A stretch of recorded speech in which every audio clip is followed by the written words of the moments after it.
Hello, everybody, and welcome to Adventures in History. I'm your host. I'm not sure exactly what's going on with Google Earth, but we got it fixed now. Hope that you're doing well. Hello, everybody. Welcome, welcome. It's been a fun, interesting day, I guess. Way better than last Thursday, so we can say that conclusively. Last Thursday was a bit of a mess. Matt, good to see you. Tuna, how are things? Hope things are well. Yeah, so this week is going a lot better than last week did. And that's good, because last week was rough. But we're doing okay. And we are sort of back at the task of filling in gaps in the VODs. So this stream that we're doing tonight was originally Adventures in History 18, which was all the way back in the summer of 2020. So we are revisiting the stream tonight and going through some information, including some stuff that I've added with some new pictures and sort of updating the stream so that I have a VOD. So when I move all of these to YouTube, we actually have the complete sort of unbroken list of Adventures in History stories. We've got some viewer request ones that I need to do as well. I have been a little bit behind doing viewer request episodes. The beginning of the semester always gets hectic, and I think we might pick that up again fairly soon. Maybe next Tuesday, but I don't know for certain. But we will get back to doing viewer requests, and I think that we do not have as many viewer request makeup streams as we do Adventures in History makeup streams, so I might intersperse viewer requests with makeup streams. So, could I do a cave art stream? I do believe I could. I think that there is enough material there where we could do that. It would be a very photo heavy stream, and it would not necessarily be too terribly much when it comes to me explaining stuff, because you would sort of explain, here's how cave art is done, and then let's look at a whole lot of cave art, right? I don't mind the photos. I know that people like photos a bit more than I do. I think we can learn a lot from photos, but I sometimes feel a little bit, I don't know, bored probably isn't the right word, but I feel as if I am not as involved in streams that are very, very photo heavy. But I don't know if that's a reason to not do them. What's up, Allie? Good to see you. So maybe what we could do is, if people are interested, we could do that as a community goal. Because I know that we haven't done a community goal in a while, and I suspect that people have quite a few points saved up. So, oh yeah, I appreciate that. It would actually take me a lot more time to put that together than other streams, because finding good pictures of a lot of these would be hard, because a lot of the stuff that is really famous is pictures of the reproductions. And a lot of people just sort of pass off the pictures of the reproductions as the real thing. What's up, DCI Banks? How's it going to go? And Chris is here. What's going on, Chris? How's it going, man? What make the man work? Yeah. So, Allie, the question earlier before you popped in was, could I do a stream just showing cave art? And I believe that I could. And I think that we might make that a community goal where everybody can donate points towards getting there. And that wouldn't be bad. I'll maybe set that up. If somebody shoots me a Tuna, shoot me a reminder on some social media thing, and I'll set that up as a community goal.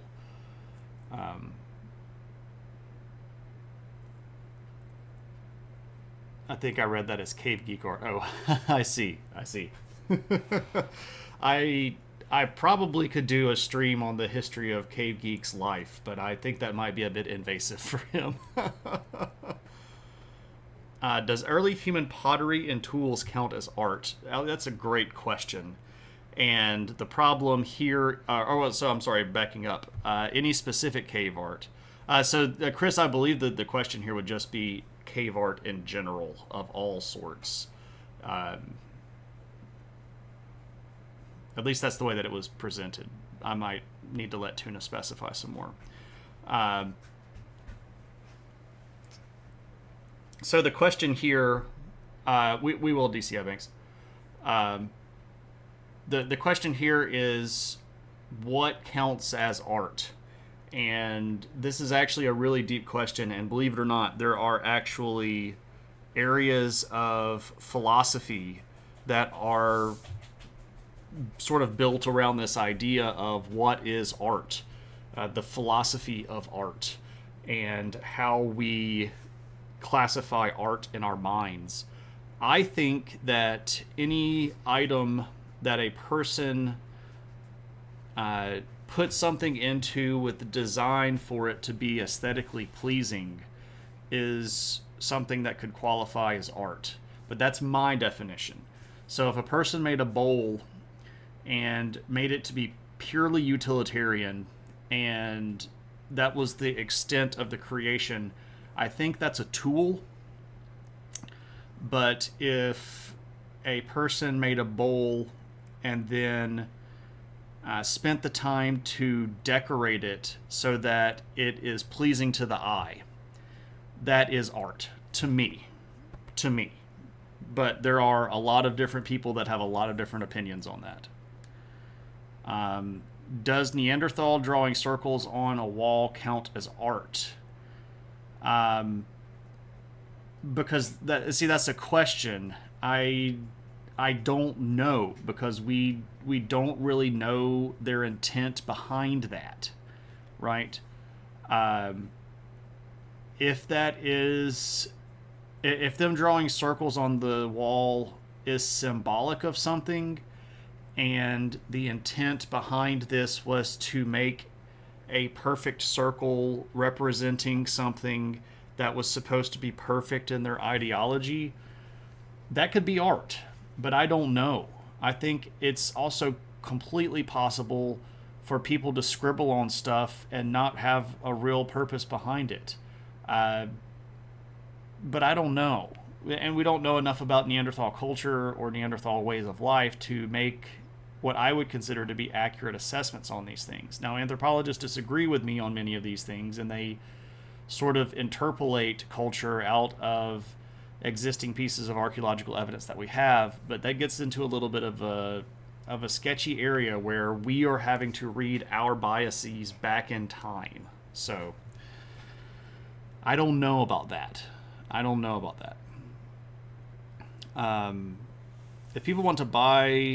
If people want to buy it to look at it, then you consider it art. Interesting.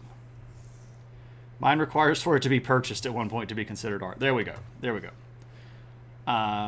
You agree with my assessment where a utility or object is... Yeah. See, I'm down with that, Chris. I like that sort of situation that you set up there.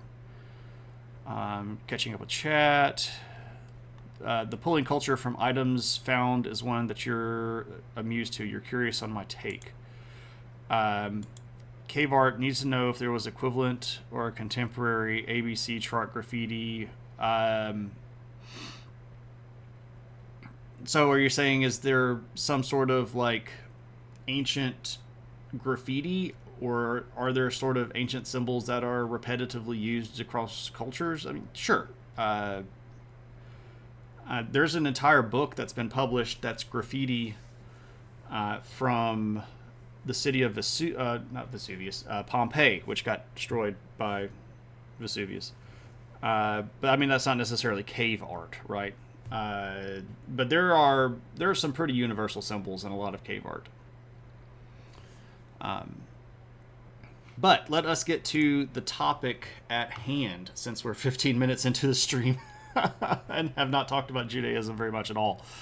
But that's okay, right? I love answering these questions, and these are all really good questions with really good intent behind them, and I definitely appreciate the impetus here and the influence behind this stuff. Okay, so if we're going to talk about Judaism and the beliefs of Judaism, again, this is a very old concept of religion, right? It's one of the oldest ones that we know, the oldest ones that we know that are still in practice. I should put it that way.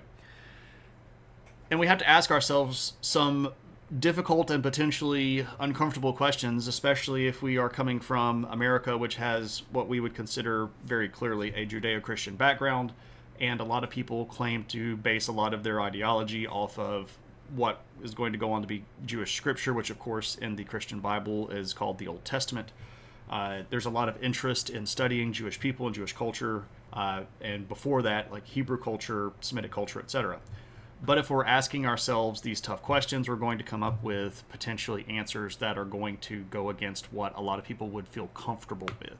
And this is where a lot of the study gets into a lot of bias, and unfortunately, a lot of the original archaeological work that was done in and around the Levantine region, which is, modern day Israel, Lebanon, Egypt, Jordan, that kind of area, was done by people that were very, very biased and were definitely looking to prove things. For example, they were going to prove biblical scripture. They were going to prove historical content in relation to the Bible. And that is going to show up quite a bit in both their archaeological survey data and the way that they record things.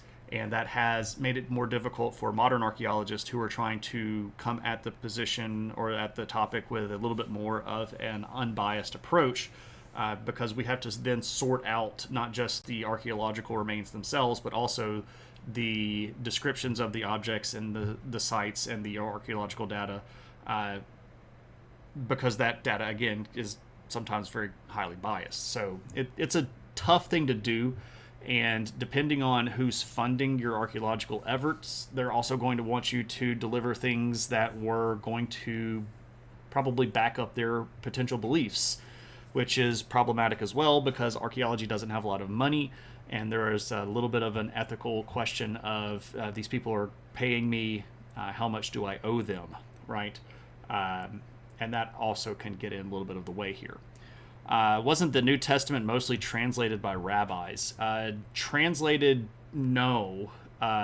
There was a guy that is attributed to writing a large part of the New Testament who would have been a rabbi-esque, but the word rabbi as we use it today is not exactly the same way that they would have used that in the New Testament time period, because at that point the temple was still around and most of the actual practice of Judaism was centered around the second temple, which would have been in Jerusalem. The biblical texts as we know them today were written by various different groups of people at various timelines in the sort of biblical era. I don't know of any sort of historical tradition or archaeological evidence that they were specifically translated by rabbis, and I don't know what language they would be translated to or from anyway. Also, you believe that one of the reasons early archaeological discoveries, even now to a degree, if they don't know what a structure purpose was, it becomes a temple of some kind. Well, sure, there's always the stereotypical, this is a ceremonial object, right? Early archaeology was just bad in general. We've actually done a history of archaeology stream before. You can catch the VOD of that, and we talk a lot about how just sort of jacked up it was. Not really paying attention to what we're digging up, literally going at archaeological mounds with dynamite just to like blow big chunks out of the way so that you can start getting to the good stuff. It's a crazy time. It's very much like the Wild Wild West. But if we're going to ask ourselves where Judaism comes from, we have to ask ourselves, where do the people that originally believe in the Hebrew faith come from? And this is something that is, in a large way, still very much in debate. And it's sort of difficult to determine, archaeologically speaking, who were these original Semitic people. And we have some evidence that is likely believable and very conclusive in certain areas, but not so conclusive in other areas. But we do know that we see people groups that show up with the matching descriptions that would fit the historical people that would have been the early Hebrews. We see them showing up over here in the Mesopotamia region during the Middle Bronze Age. There are people groups over here that are referred to as people that are herding sheep and goats, and they show up around the borders of cities, and they are speaking a different language and have a different culture, and they don't necessarily fit in very well. And then for whatever reason, they decide to migrate, and they migrate across this region, which is, northern Mesopotamia, and then come down the Mediterranean coastline over here during the sort of the period of time between the end of the Middle Bronze Age and the Late Bronze Age. And then during the second intermediate period down here in Egypt, we have evidence of a Semitic people group living in Egypt. And then by the time we get out of the New Kingdom at the end of the Bronze Age and enter the sort of third intermediate period, or the collapse of the Bronze Age, we start seeing people that are going to be moving into this area out of Egypt and setting themselves up little kingdoms or city-states. So this is probably going to be the people group that are contiguously, contemporaneously related to the oldest Hebrew people. We do know that they were Semitic. That's beyond a doubt. We know that they spoke a Semitic language and they had Semitic writing. We have evidence of this going back, thousands of years. This is not really particularly a debate. The big question is, at what point did the specific group that became the Kingdom of Israel, that went on to become the first Jewish/Hebrew nation, begin? And this is actually in a kind of a big question, right? So if we look at the area again, we're talking about this region right here in the Levantine area, and we're specifically talking about, roughly here. So if we want to look at a map, and this map is not specifically guaranteed to be accurate, because this is a map drawn off of mostly biblical accounts of the Kingdom of Israel, including places that were stated that they fought. So, we can see most of this being bordered around particular cities like Sidon in the north and Kadesh here in the south. Over here to the part of this region over here, like Edrei, and this is in modern day Jordan, across the Jordan River. So was this the Kingdom of Israel? Did the Kingdom of Israel look like this? Do we know for a fact that this was the border of the Kingdom of Israel? And the answer is not really. Not really. We can make an educated guess that it could have been there, but we don't know for certain. St. Jerome translated the Hebrew Bible into Latin with the help of rabbis. Oh, I see. Okay. Well, that's probably because St. Jerome was using a version of the Bible that was called the Septuagint. Septuagint is a version of the Hebrew scriptures that was written in Greek, and this was done by several. Well, there's like 70 scholars that were Jewish scholars that went down to Alexandria at historically speaking, at the behest of Alexander the Great, but whether or not this is the case, we're not 100% certain, to make a copy of their scriptures to add to the library in Alexandria. And the Septuagint itself is a very big, very historical document. If anybody has a modern version of the Bible and you flip through, and it has footnotes in it, if you see LXX as a footnote for a particular verse, you will know that LXX is representing 70, and 70 represents the Septuagint. So that's the connection there. I suspect that's what is happening in the specific reference there to Jerome. Many Catholics were, because of that, skeptical of the translating, thinking that it was tainted, especially with the details about the second coming. Sure. What's up, Chocobo? 8 p.m. What's going on, man? Good to see you. How you been? Hope you're doing well. Aristotle is raiding in with a party of 19. Hello, everybody. And apparently, my audio is not kicking in very well. Let me turn that up. There we go. It raided. It just didn't play very loudly. So, welcome in. LXX is the Roman numeral for 70, which is what Septuaginta means. There we go, yeah. The 70. Thanks, KP. Appreciate it. Viper, what's going on? Rexler, how's it going? Welcome, welcome, welcome. How's it, everybody?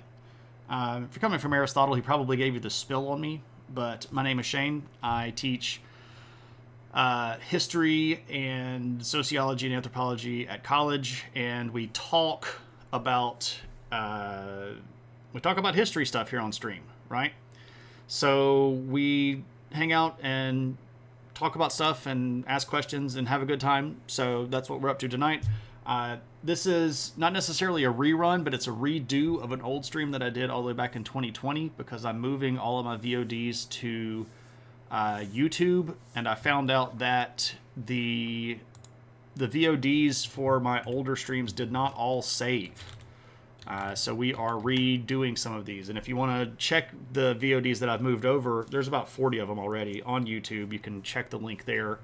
I am at some-history-guy. I always try to make the stream title a little bit of a pun, typically of a song title. So we are one step kosher to the edge. I thought that was very clever. I was going to do kosher to the heart to make a pun off of the Rush song, but I looked through my older song titles that I'd punned off of, and I had already done a pun off of Closer to the Heart. It's when we did our viewer request stream on Nelson Mandela, and I did Closer to the Heart. So I had to go with One Step Kosher to the Edge, which is a fine title. I thought it was very funny. So, yeah, I always try to make a pun just because why not, right? A man that would make a pun would pick a pocket. But tonight we're talking about Judaism and the origins of Judaism, and we're sort of discussing where the original people that would have been following the Jewish religion came from. So we are looking at whether or not these people were historically identifiable, and we just looked at a map of what could have been the Kingdom of Israel. Again, the Kingdom of Israel is referred to in the Jewish scripture as a fact of history, and the question here is it as defined in the Jewish scriptures, which are also, again, the Christian Old Testament, or is some of the story that we get attributed to the Kingdom of Israel perhaps elaborated or even created, which I know makes some people very uncomfortable. But here's the thing about it. We don't necessarily have conclusive, unquestionable proof of a kingdom that was ruled by a single house of people, like the line of, let's say Saul, who was the first king, or the line of David. Now, we have references, historically speaking, to some of these groups, but it's from usually about 100 to 200 years after the biblical accounts would have sort of assumed that a kingdom existed. And if we want to look at where we do have sort of definite proof, we'd have to look at this, which is a map of the Kingdom of Israel here with a capital at Samaria, and the Kingdom of Judah here with a capital at Jerusalem. So this is during the split of the Jewish state according to the Jewish scriptures. And there were two kingdoms at the time. And at this time period, we have a line up here that is supposed to be one side of the Jewish leadership, and then we have another side down here that claims to be the legitimate line of Jewish leadership. But the question is, what did these kingdoms actually look like? And again, we're just not 100% certain, right? Did we do the Mandela effect? We did not, Chocobo. Or maybe we did. I can't remember. Now I'm confusing myself. Just a pun. It feels pretty topical. That was not the intent. It was a just sort of a happenstance kind of thing. We've actually done, Rexler, we have kind of an ongoing series of the history of Israel as a modern state. We've done 3 or maybe 4 of those streams as viewer requests in the past.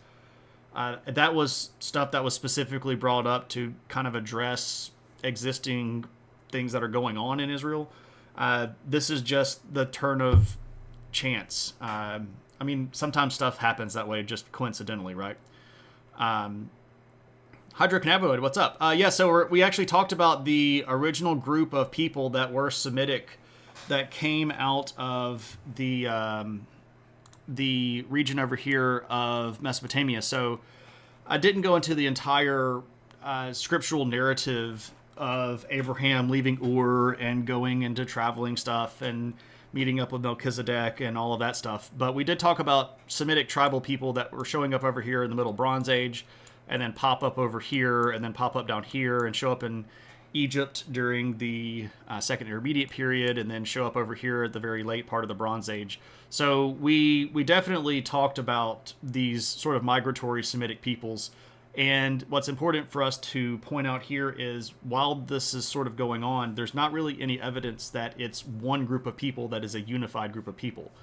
They might have elements of culture that are the same, they might speak the same sort of language, but they're not necessarily a group of people that are all following one single leader.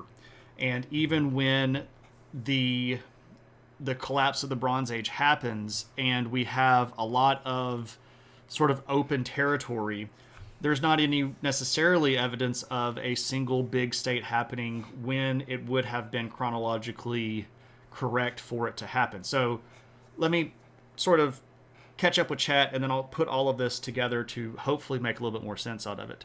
I thought it was funny, but I didn't know if people would get that one, KP, if that makes any sense. What's up, Cave Geek? Good to see you. They were a city-state or tribes. Yeah, that's true. Okay, so here's the thing. How did these kingdoms even happen in the first place, right? How did these tiny little kingdoms even pop up? Well, if we look at the collapse of the Bronze Age, which is something that we've covered on stream before, and that that VOD is already on YouTube, the collapse of the Bronze Age. What we see is the big empires of the time collapsing in on themselves. So Assyria was around during the collapse of the Bronze Age, but it was a very small state that kind of just sat right here and didn't really do very much. Babylon was still a city that had some power, but it was sitting over here kind of not doing very much. Egypt had fallen pretty much apart and was fighting with itself. The Hittites didn't even exist anymore, neither did Mitanni, the state that sat right here. So this area, which had been a battleground that was between these big empires, was left alone for several hundred years. And in the process of that, smaller people groups that did not have a lot of external pressure were allowed by that sort of freedom to set up their own little independent countries. Because typically speaking, if there are big empires, a country that is very, very small sitting right here is not going to be able to really hold itself off. And that's very evident by the fact that as soon as we get out of the collapse of the Bronze Age and establish the Iron Age, it's not very long before the Kingdom of Israel falls, and then not very long again before the Kingdom of Judah falls, because these big empires kind of re-gobble them back up. But the point here is we're trying to look for where these people's original religious ideology came from.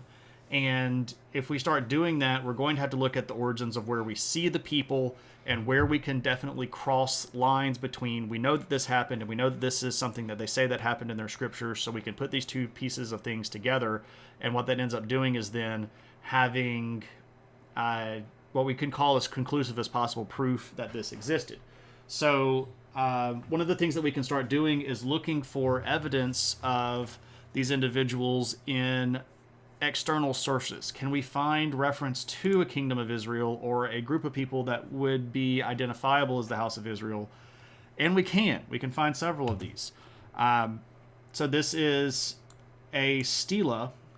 And if you go to Egypt, you can find this in the National Museum of Egypt. This is a stela of a king, well, specifically, I guess, a pharaoh, because, pharaohs are the kings of Egypt. And if you go all the way down here at the bottom in some of these last few lines, it refers to the Egyptian pharaoh Merneptah going to the Levantine region and beating up a group of people that are identified as the people of Israel.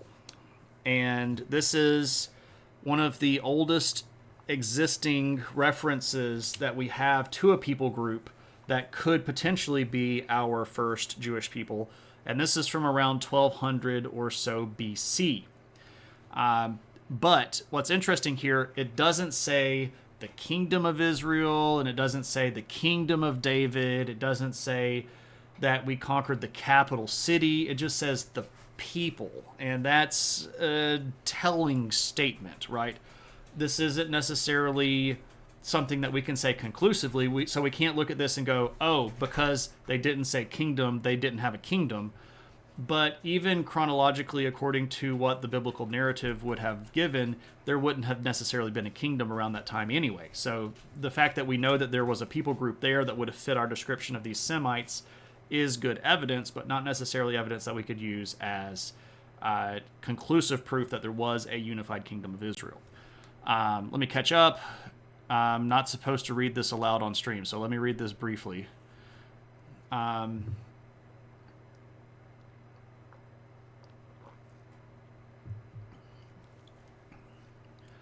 I'm not sure exactly what I'm supposed to get out of that. I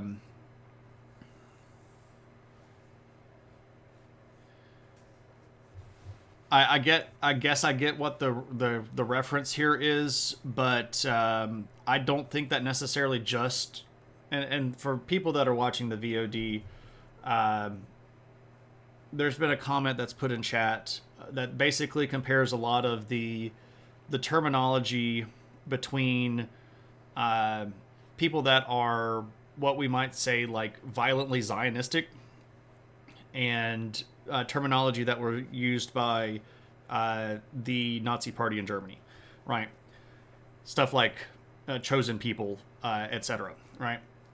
But I don't think that's necessarily something that just happened in Jewish history or just happened in German history. That particular ideology is very, very universal. As humans have used justification for war forever, they've said things like, we are the chosen people.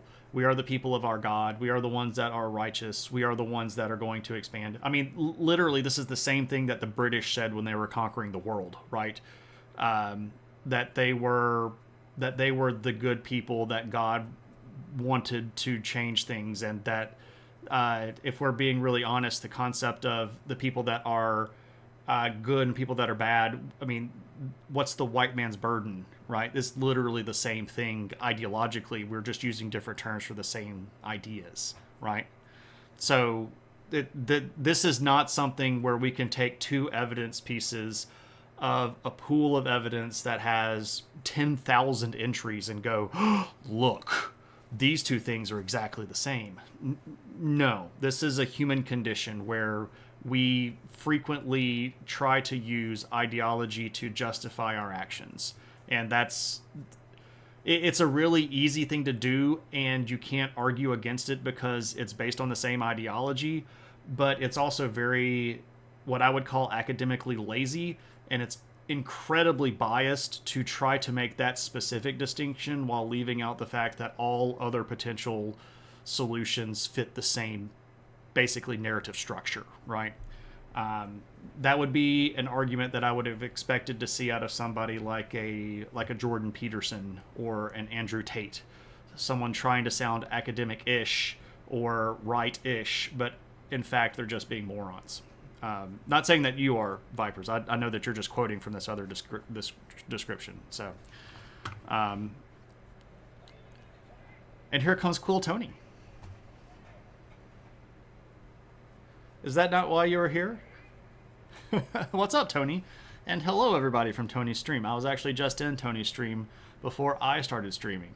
Hi, everybody, and welcome. My name is Shane. You come for the puns. We have lots of puns here. We have lots of puns. We still can't hear the alerts very well. I actually have my desktop audio set at 100%. So I don't know how to make the...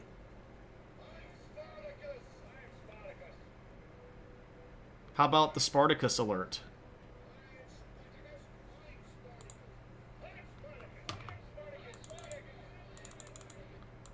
Thank you so much, Big Tuna Neil, for being Spartacus. It's like 10 to 20% of me. Wow. Wow. Maybe I need to go back into Streamlabs and tweak it something on Streamlabs side. But that will be for after stream. Let me say hey to everybody. Cranston, good to see you. Cranston, I literally just put the connection together that you are the same Cranston that shows up and hangs out in Cave Geek stream. I finally put that together like... about 20 minutes ago, I guess. So I guess it's been longer than that, like 45 minutes ago. So sorry for like seeing you but not getting the connection. The Winch Speaks. Thank you so much for that follow, and welcome to the adventure. So let me do the introduction. And no, I'm a moron quite a bit. If you are not already following my friend Cool Tony, you should. Tony does quilting on stream, and it's delightful, and is just a good person to talk with, and has the good soul, right? You can tell people that have like the good soul, and Tony's got the good soul. Lots of love and care going on over there. But for everybody that doesn't know me, hello, my name is Shane. I teach history and sociology and anthropology at college, and I really like history, and I don't think that history has to be boring. So I try to talk about history in a way that we can all get, right? Because if you talk about it in a way that people can get it, they realize that it's not boring. And I'm very passionate about history, and I go do a lot of stuff, and I like to share my experiences because I've been lucky enough to go to a lot of archaeological places and a lot of ancient stuff. And all of these things are just fun for me because I'm a giant nerd. And if I can go do archaeological stuff and bring it back and show it to you, that makes it worthwhile to me. I mean, the experience itself is also great, but you know what I'm saying, right? So tonight we're actually talking about the history of Judaism as a religion. And what we're trying to do right now in the stream is identify the first people that would have been the original believers in Judaism. So we're talking about this period of time that's around the end of the Bronze Age and the beginning of the Iron Age. And we're trying to figure out where this people group first sort of came together and then how they would have originally developed these beliefs. And we're looking at really cool pieces of archaeology like this thing, which is the Merneptah stela, which was carved at the command of a particular big Egyptian pharaoh who records his most of this is about him beating up the Libyans. Like, it talks about how he went over to Libya and conquered all their people and sent their men running and heard the lamentations of their women. You know how all that stuff goes, right? But at the bottom of the stone, he references beating up some people that were from the house of Israel, or the people of Israel. So we have a extra scriptural record from about 1230-ish BC that does indicate that there was a group of people in the Levantine region, which is sort of this area that's on the map right down here, right around in here. And this is giving us some evidence and some chronology of when these people would have been in the area and identifiable, so we can try to figure out when they would have had their kingdom. Because, of course, their kingdom is going to play very heavily into their narrative, and it's going to be recorded a lot in their scripture, right? So if you have any questions about this, if you're new, feel very free to ask questions. I really have no problem answering them.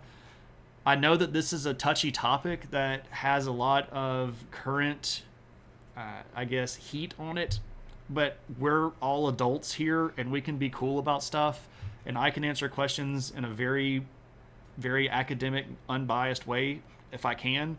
If you want to know my opinion, you can ask it, but you have to summon the opinion hat. But typically when I talk here, I don't like to give you my opinion. I like to talk about what we can prove, because it's not my spot to necessarily indoctrinate everybody. I'm just trying to give you the information that you can have to make up your own mind. And if you don't like it, that's cool. If it's not for everybody, I understand that. But it's kind of what I do. I like teaching, and it's my thing, right? Okay, so let me make sure that I've spoken to everybody that's in the chat. Cranston, again, hi, right? Who else has we got? And others, how dare we? The Hebrews were said to kill any giants that they could find. And that's true, that's true. We do have a lot of records of them fighting against people that were giants. But this is an interesting question about whether or not we can translate certain words in Hebrew scripture as giants, or whether this just meant something like really big dude. Because this is unfortunately going to have a lot of impact on the way that people today think about stuff. And there are entire groups of people that believe that there were literally races of 9-foot-tall supermen that were wandering around in the ancient world, that we can dig up the bones of, and that we are for some reason archaeologically and anthropologically hiding the evidence of, which makes no sense to me, but there are people that believe that they're out there. So there we go. How did I miss some stuff? The Middle East is a complicated situation. And yeah, we could definitely talk about that in another way. Just here for the history. What's up, Bam Bam? Good to see you. You might want to duck out when the British history comes in, right? And DCI Banks is literally going to sleep in chat, right? Literally going to sleep in chat. Anyway, so let me show you something that I've seen. And for those of you that might be new to the chat, I like to wear hats. It's kind of one of my gimmicks. And this is what we call the adventure hat, or what I call the adventure hat. And when I show you a picture of something that I've taken or that I've seen in person, I get to put on the adventure hat, and I get to share the adventure hat emotes. And I don't know. I have to take this with me when I go to do field work stuff, because I burn. My hair's going thin. I'm getting to the end part of middle age, and I don't have melanin. My family comes from the deepest part of the north, right? And we don't tan. We just go straight red, and then we peel off skin, and we go back to nothing, right? It's like the magic school bus, but it doesn't violate you, and you just want to wear it on my head. Yeah, I mean, this hat has been to now 3 continents and 12 countries. So it's been around. It's been around. Indiana Jones, good to see you. Hope that you're having a good one. Let me make sure that I try to say this the right way. Zeranaya, what's the most interesting site that I have visited or worked at? Ooh. The most interesting site. Ooh, that's a tough one.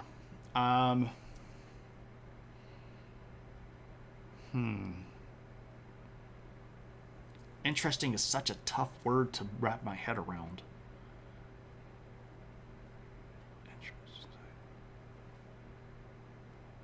How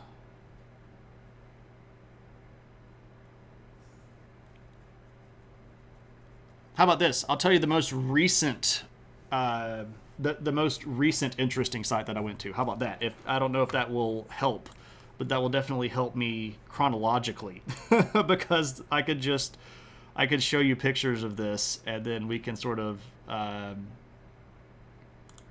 nope, wrong button.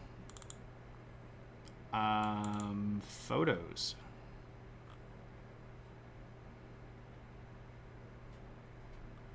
Do I not have my Belize photos on my hard drive? No, this is a travesty. Oh no. I thought I had transferred all those over. Alas.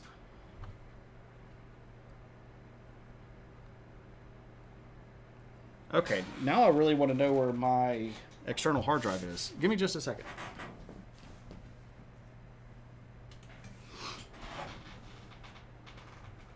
I bet it's up front. It is up front. Crud.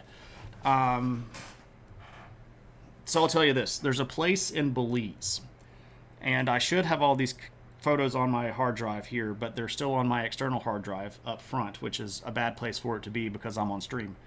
I went to this place in Belize called La Milpa, and it is still mostly unexcavated. And to get to it this summer, we, of course, had to go to Belize, but we had to obtain permission from the people that were doing the excavation to even get on the site, because it is protected and it is still active dig. Now, I was not a part of the active dig, but because we have connections and can make connections with people because of previous work, we were able to get in contact with the people overseeing the dig, and they gave us permission to go out to the site because they knew that we weren't going to, mess it about.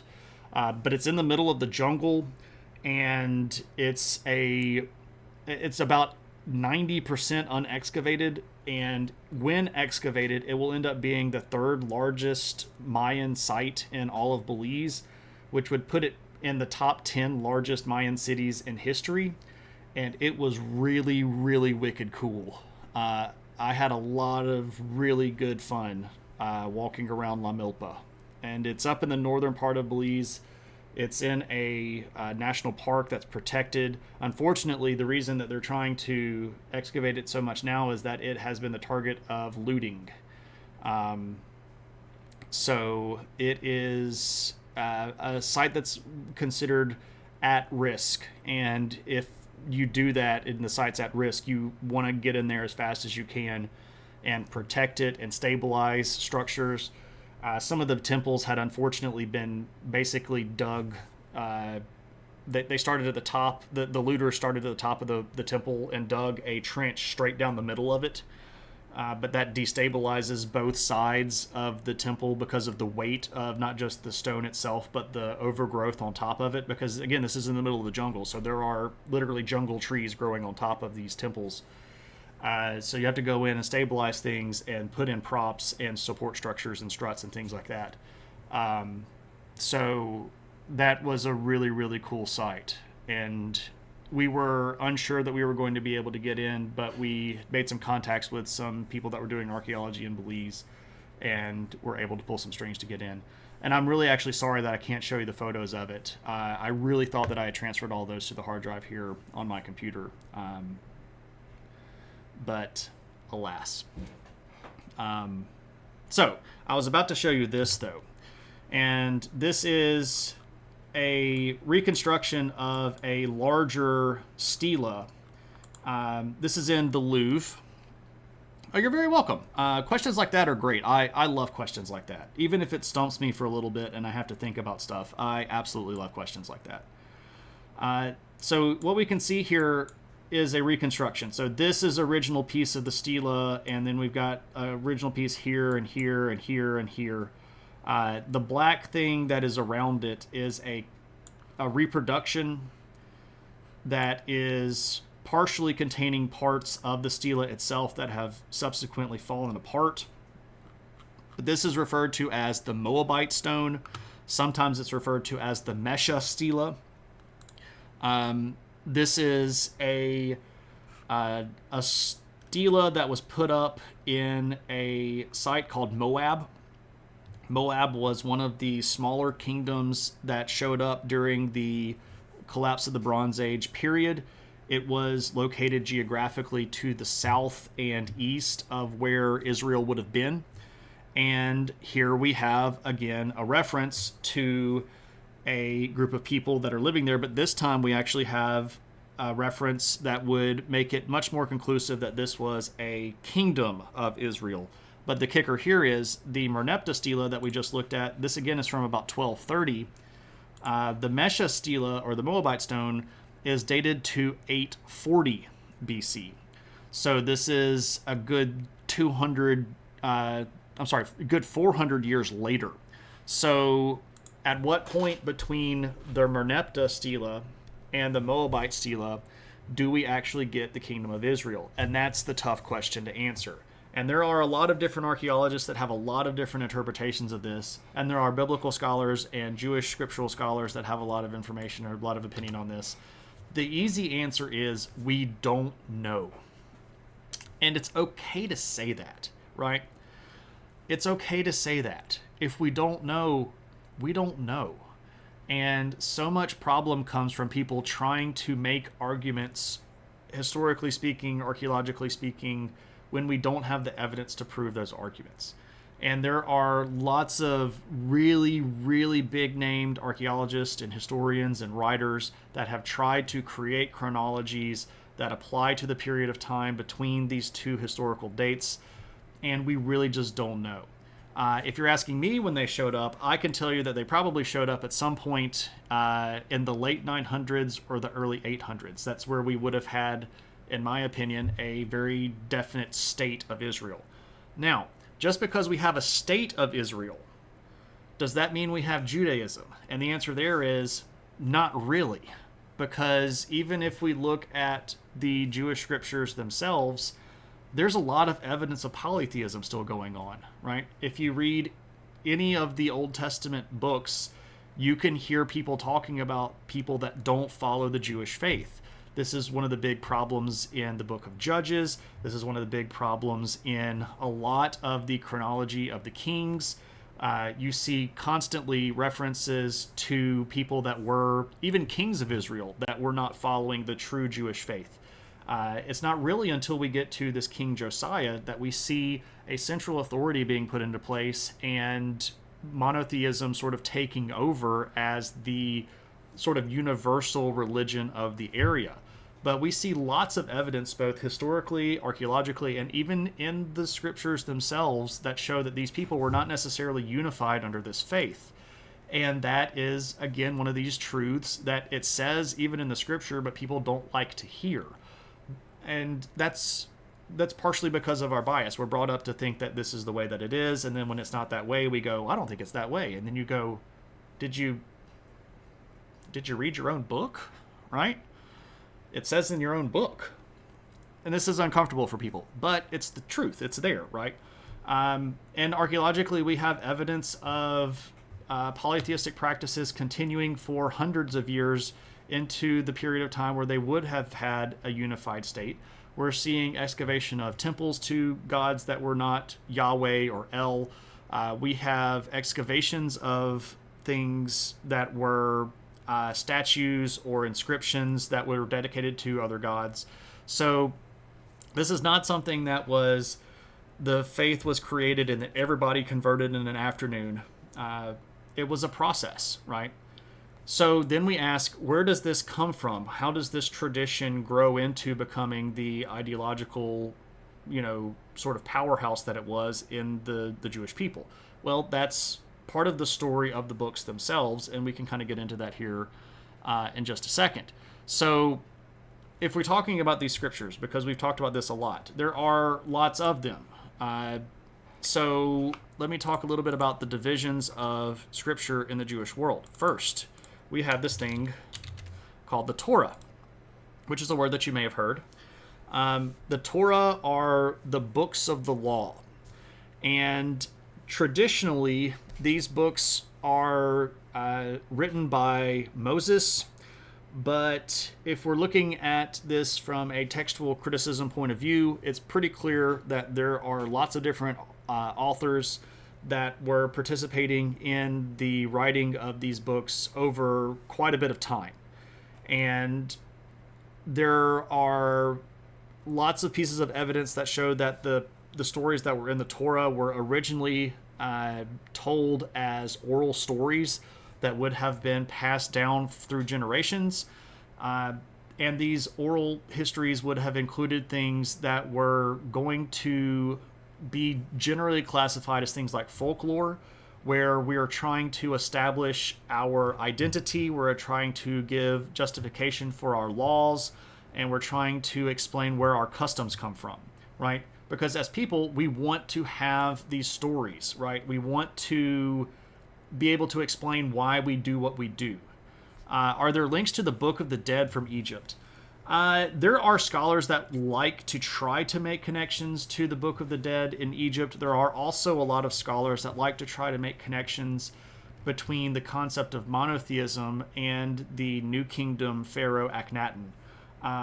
I don't think that is necessarily going to prove completely fruitful, but we do know that the Semitic people as a whole had groups that were in Egypt and spent a lot of time in Egypt, and even the Jewish scriptures explain that they spent a lot of time in Egypt.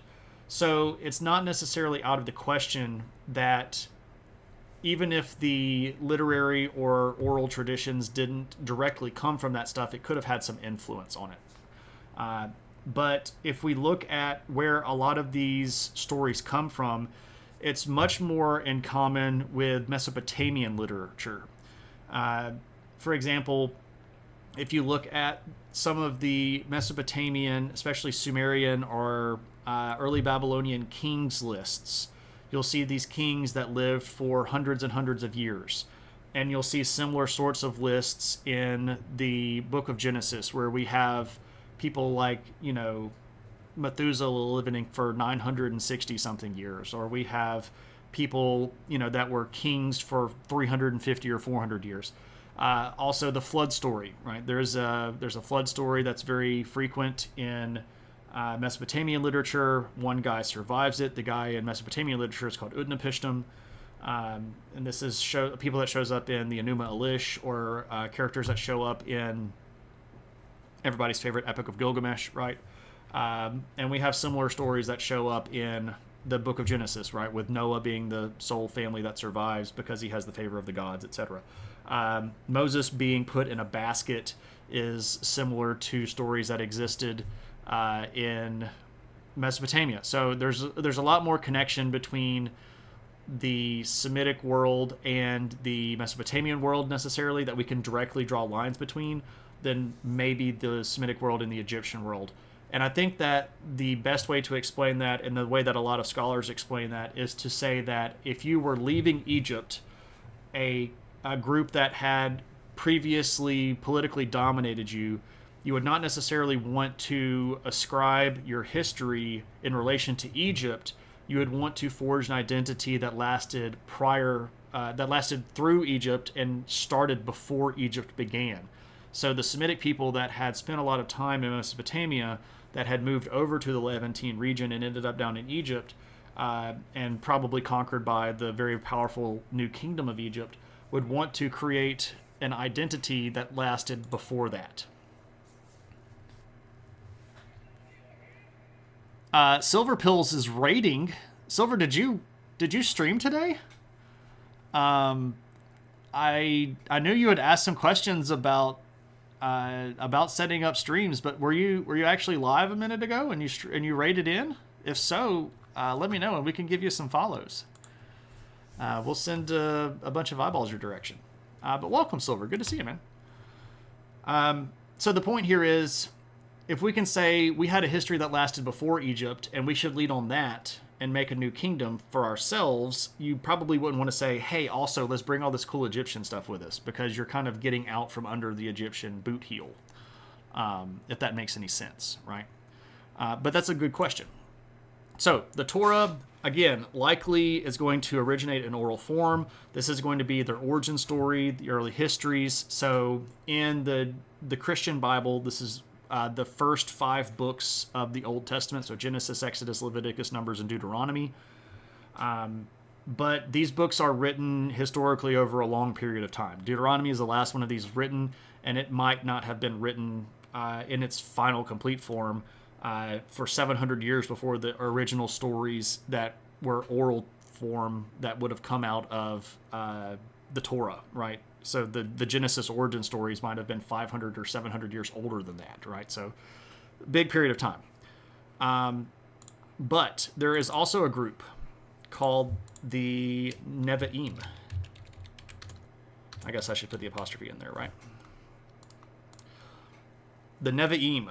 And these are the books of the prophets. So not prophet like money, but prophet like making prophetic statements. Again, these are written by various authors over the course of time. There are going to be some pieces of history in this. And when I say, like, when I'm talking about how the Torah has histories, what I'm referring to here is that there are pieces of literature inside of the Torah that are written in the genre of history. There's a specific genre that people used in the ancient world when writing history. It's it's got its own set of tropes. It's got its own sets of ins and outs. There's sort of the proper way to do this.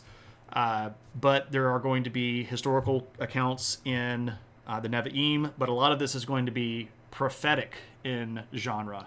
And there's a right way to write prophecy. And there's sort of an accepted universal way to write this in the ancient world. And a lot of those are going to show up in the Nevi'im. So these are books like Isaiah, or books like Hosea, or Ecclesiastes. No, that's actually in the Ketuvim. Sorry.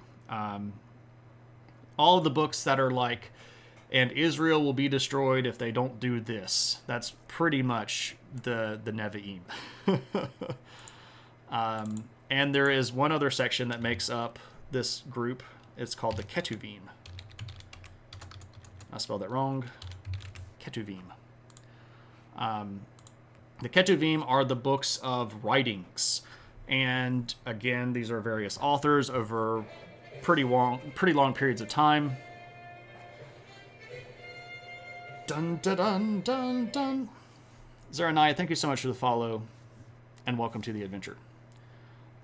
Isn't Isaiah the book of judgment against the persecutors of Judah, like a revenge list? So the book of Isaiah is long, and it has a lot of stuff in it. Isaiah has some history in it. It has some prophecy in it. It actually has some poetry and music in it. But the purpose of the book of Isaiah is basically Jerusalem and the kingdom of Judah has been wrecked, and I am very sad. And it talks a lot about how one day Jerusalem will be rebuilt, and there's going to be people that are going to establish things, and they're going to rebuild the kingdom and the temple and all of this stuff. And a lot of people look at the book of Isaiah as having a lot of prophecy about the coming Messiah. There's a lot of genre prophecy sort of material that talks about the person that will come to sort of save the day, because things were bad, right? So the Ketuvim is, again, writings, and this is going to be poetry and music. There's a little bit of history. There's a little bit of novella, right? There's stories in here that are kind of morality tales, like the book of Ruth, where a Jewish woman ends up basically orchestrating the deaths of a whole bunch of people that are going to try to kill Jewish people. So they're sort of like you better not mess with Jewish people because our God's really cool, and look what he did to all those folks, right? So kind of let's get behind stuff, right? But anyway, so if we take all of this together and we take the sort of first letters of these, T and K, and KP has already alluded to this, one of the ways that we refer to the collection of the Jewish scripture is by using this word, Tanakh. But this is Torah, Nevi'im, Ketuvim, and we sort of abbreviate it and say Tanakh. And this would be the collection of writing that a lot of Christian people would refer to as the Old Testament. But this is the sort of body of scripture for the Jewish faith. Now, when were these books written? That's a great question. And when were these books put together in the version that we have today? That's a great question. I can show you some old stuff. For example, I can show you this. This is a silver scroll, or the remains rather of a silver scroll, from a place called Ketef Hinnom. And if we zoom in on this really, really, really close, we can see that there are letters inscribed into it. But these are very, very hastily scratched letters, and the way to interpret this would be to scan it with a laser and then make a 3D model of it. But this is the oldest piece of writing that we have that contains passages that show up in the Tanakh. And there's a specific blessing here that talks about our God blessing you, uses the word Yahweh. And what's really interesting here is these are the Hebrew letters that are being used, but this is not the version of the Hebrew writing that we're more familiar with. If you notice the way that the Hebrew letters of today's world look, if you look at modern Hebrew, they don't really look like this. This looks more like a sort of elaborated version of Demotic from Egypt, or maybe a more fluid version of cuneiform from Mesopotamia. This is pre-exilic Hebrew. When the Jewish people, or the Hebrew people, end up being captured by the Babylonians and sent into exile, which, by the way, we have historical and archaeological proof of, they come back with a different looking script. So this comes from around the year 600, and this is the oldest example of a piece of scripture that we could point at for sure that shows up in its final form in later versions of scrolls. So does that mean the entire canon of Jewish scripture was settled by the year 600 BC? No. And in fact, there's not really a lot of evidence that it was even completely finalized until around the end of the 1st century AD. So this would be around the last 3 decades or so of the 1st century. Were metal scrolls used commonly, or was it only for special document / writing / occasion? You do see quite a few metal scrolls every now and then, but they are definitely used for specific occasions, and not so. It really depends on what metal you're using, right? It depends on the purpose. You weren't going to make a metal scroll just because, right? Like if you had some cool letter to write to your friend telling them about this great thing that you did, you're probably not going to write that on a metal scroll. But if you're trying to curse them and you really want to make sure that the curse gets across, oh yeah, you gotta carve that into lead, right? And you gotta bury that. You make your scroll out of lead, and you write your material on it, and then you roll it up and you pierce it with a big nail and you bury it under the corner of their house, and that'll curse the heck out of them, right?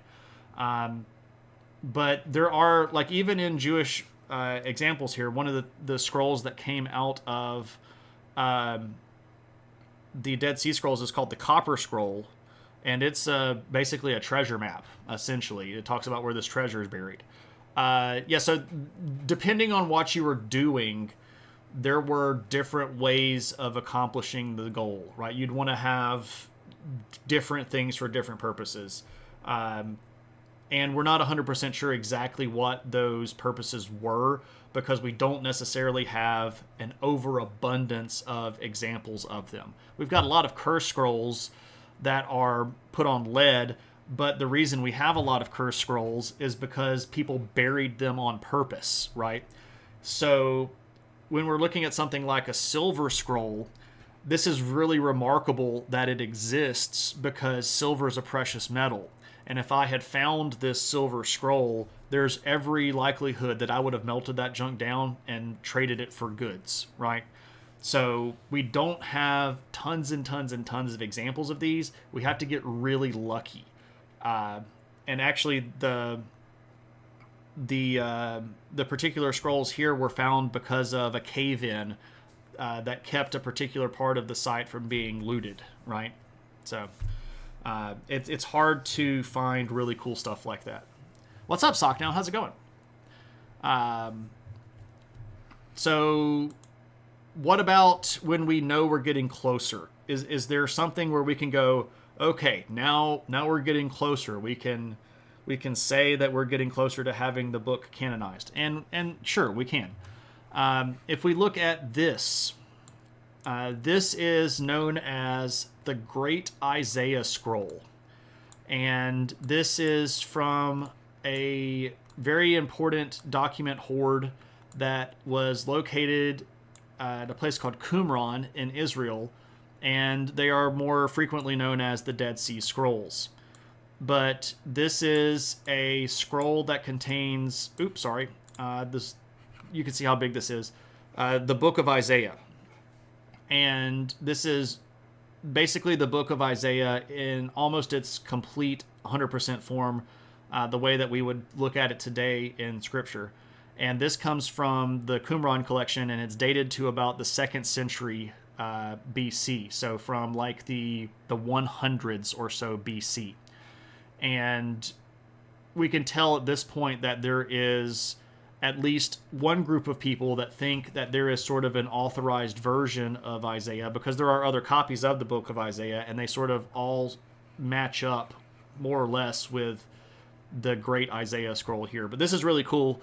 You can go see a big collection of the Dead Sea Scrolls on display in Israel. I got lucky enough to see a few of them when they came to America back in 2005, but they did not let you take pictures inside the exhibit, so I don't have cool pictures that I could show you personally. But alas, right? It was still really cool to go see them. So then the Dead Sea Scrolls are very, very important because they contain almost the entire Tanakh. There are only 2 books of the Tanakh that aren't represented by the Dead Sea Scrolls, and the Dead Sea Scrolls are going to be the oldest copies of these books that we have, and that is going to again be dated between the 3rd century and the 1st century BC. So we know that they were moving towards standardized versions of these books, but do we know that they were definitely there by the time that a certain thing happened? Not necessarily. We don't actually know exactly the date where people got together and said, this is it. Good stuff. Now, there's this hypothesized thing called the Council of Jamnia, where a group of rabbis came together and said, these are the books that are going to be here, and here's the versions of them that we could use, but we don't have archaeological evidence of that. We don't necessarily even have any contemporary evidence of that.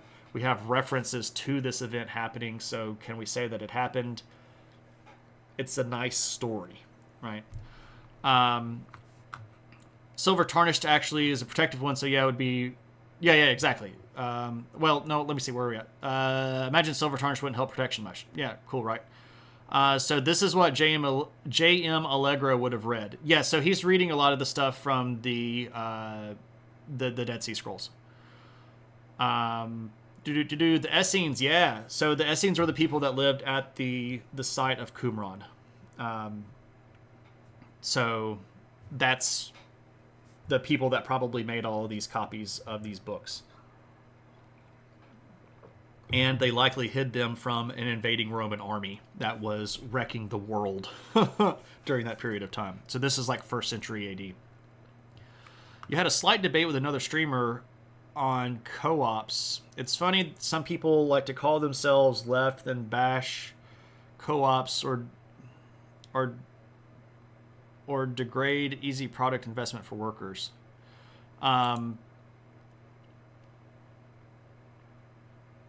I asked you how you're doing, and then you're answering the question how you're doing. You're all right. You had to debate with another streamer on co-ops, and it's funny how some people like to call them lefts and then bash co-ops. Yeah, I got you. People sometimes like to use a label as part of their identity, and they like taking this label and making it sort of foundational to their identity, but instead of understanding what this label represents, they just like to use the label because it has a certain social power to it, and it has a certain social end towards the use. So they then say, oh, well, this is me. And regardless of whether or not they fully understand that idea or if they fully comprehend the history of that word, or the usage of that word, or the ins and the outs of that word, or what all the word entails. They know that it has a certain social merit or a social value to it. And what they're actually interested in those cases is ascribing themselves to that social merit, right? So they say, like, oh, I'm a really big fan of this person. They go, okay, well, what books have you read? Well, I've read this one. Okay, cool, but what's your, or maybe that's not a good example. I had this experience. I had a student come up to me and say, oh man, I'm glad that we referenced Buddhism in history class. I'm a Buddhist. And I said, oh, cool, really? And I said, which particular sutras are you basing your ideas off of? And are you going to follow the Mahayana tradition? Or are you more Theravada? Or are you Vajrayana? And they had no idea what the words that I was saying. And I'm not trying to criticize the particular student, but what they liked was the idea that Buddhism sort of was kind of in vogue at the time, and they thought that it was a cool thing to say. So when I said, oh, you're a Buddhist, and started asking them about their beliefs, they didn't really have anything behind that. And again, this isn't a criticism of the student. The student was picking up the term Buddhist and using that as a descriptor because it was a social vogue thing. I don't know if that student still considers themselves Buddhist, or if they took the suggestions that I gave them to read and then went on to read that stuff. But I know that at the time that was likely the social situation that derived that descriptor, right? A label like Irish, perhaps. Or maybe I live in Belfast, or maybe I live through the Troubles. But I'm picking at you, right? Or correct people from the source of the word or how they're wrong. Right. There's an honest debate that argues the Qumran community were not actually Essenes, but another Jewish sect of that era that Josephus didn't mention because Qumran had already been destroyed by that time. I've actually... Well, I think I've read the same book because I think you actually gave me the book KP that talks about that. I have read a lot more about that, and I don't know if the argument is as strong as it initially looked. There has been a lot of pushback against that particular author and that particular book. So, philosopher, right? I'm not a philosopher. You pretend to be Buddhist too? Hey, that's fair. If you want some help figuring out what Buddhism believes, and you want to read some stuff that is Buddhist, and you want to get your teeth into the Buddhist religion, I can totally help you with that. I really like studying religion. It's a fascinating topic for me. Exactly like if they knew that the economic left and ideology... Yeah, exactly. Right, exactly. Oh, wow. I didn't know that, KP. I did not know that. Anyway, so we have a people, right? And we have a people that we can sort of point at historically. We have a group of scriptures that we can point at and say, these are their scriptures, and we can point at where they came from. So what else is there? Well, there's this book called the Talmud. We've actually done an entire stream on the history of the Talmud. But basically, the Talmud is a book of religious commentary, and it was written by a bunch of rabbis who discuss particular situations that are interpretations of Scripture, or explaining how more contemporary issues would apply based on scriptural knowledge. And this is a very important book, especially for rabbinical Judaism, and especially for people that are studying to be rabbis. One of the things that you are going to do a lot is read and study the Talmud. But there are different translations and different collections of Talmud from different periods of time and different locations in time. But the Talmud was probably finalized between the year 200 and 500 AD. And I know that's a very broad spectrum of time, but it really depends on, are we using the Babylonian Talmud? Are we using the one that's more associated with the earlier version of like Jerusalem stuff? And it gets into the ins and the outs. And if you want to know more about the Talmud, I would encourage you to check out the VOD for History of the Talmud. Pretty cool stuff. There's also this collection of stuff called Midrash, which is kind of like second level discussion about Tanakh stuff or Talmud stuff. Some of the material in the Midrash can be like essays. Some of the stuff is a recording of conversations, right? Like we'll have a rabbi talking to a rabbi, and it'll say like Rabbi A said this, and the other one said that, and then this one said that. So you kind of have these discussions about stuff that are recorded sometimes. So you kind of have these conversational versions of Midrash, but those are put together. The oldest ones are probably from around 400. The latest ones go all the way up to around 1200. So the Midrash are still around. And then, again, so the Torah is sort of the center, and then the larger Tanakh is still scripture, but then you have the Talmud on top of that, and then the Midrash are sort of like a secondary level on top of that. But what are we believing in? That's a big question, right? Isn't that sort of the point of a religion? What are we believing? Well, obviously, one of the big things that sets these people apart is the belief in one God, right? The monotheism version. Now, a lot of people want to make a lot of hay about the Jewish faith not being the first or the only monotheistic religion, historically speaking. And we have a lot of different potentials as being the original or the first monotheistic religion. And it's very important for us to, once again, reference here that even though we had people that were obviously monotheistic running a kingdom, there were people that lived inside of that kingdom that were very much not monotheistic, that were still holding to polytheistic beliefs. But there is a period of time where it becomes very, very clear that they are, in fact, actually monotheistic as an identity. But who are these other potentials? I mentioned earlier in the stream this pharaoh in Egypt called Akhenaten.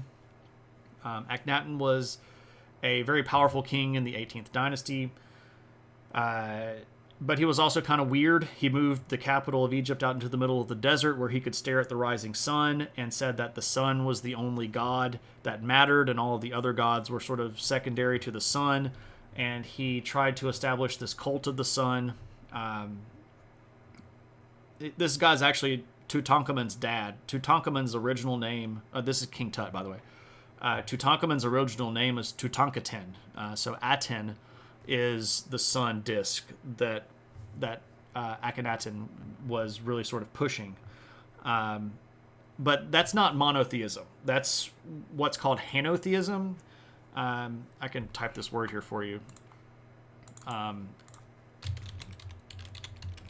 Henotheism is, we know that there are lots of God, but only one of them is really important, and only one of them is really powerful. All of the other gods are like trash gods, and we should only pay attention to the one God. That's not monotheism, right? Because even just by describing the specific description of their belief set, it recognizes other gods, right? And what Akhenaten was trying to do was say, like all that other stuff, like, Thoth and Ptah and Anubis and Osiris and Isis and all of the other Egyptian gods, yeah, they're there, but we really don't care very much about them. We should be focusing on Aten, right? That's the big, important god. That is the real one. So, that's not exactly the same as monotheism. Some people do point at Zoroastrianism, which was a religion that was around already. Zoroastrianism is not monotheistic, though. It's dualistic, and there are periods of time where it looks like there may have been monotheistic Zoroastrianism. It's hard to say that. If you want to know more about Zoroastrianism, we've done a stream purely on that in Adventures in History. I believe that VOD is on the YouTube channel. That is the Persian religion, correct? That is the religion that came out of Persia. Maybe I haven't put up that one on YouTube yet. But Zoroastrianism, very old Persian religion, it has two gods. It has a good god and a bad god. The good god's name is Ahura Mazda, and the bad god's name is Ahriman. Right, so it's a dualist. Correct, Zarnaya, you are correct. It's a dualist religion. But the fact that there's one good god, a lot of people are like, well, they're just copying that there's one good god.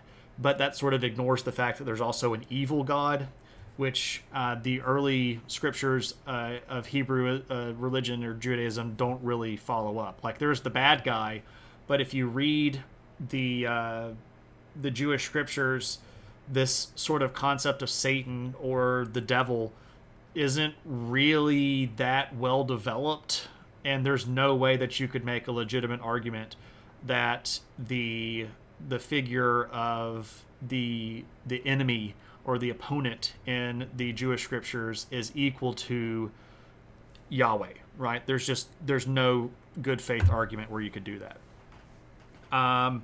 Some people want to say that the Jewish faith wasn't actually even monotheistic all the way up until what we would call the classical period, and it wasn't until Platonism showed up that the Jewish faith decided to be monotheistic. And they took Plato's idea of ideals, specifically the ideal God, and said, oh, well, obviously we should just take Platonism and then cram it into Judaism and make one God. But I think that is I don't think that is an argument that can be really comfortably argued. I think that I can't be convinced by that argument because we have lots of evidence that exists way prior before that of a unified concept of monotheism.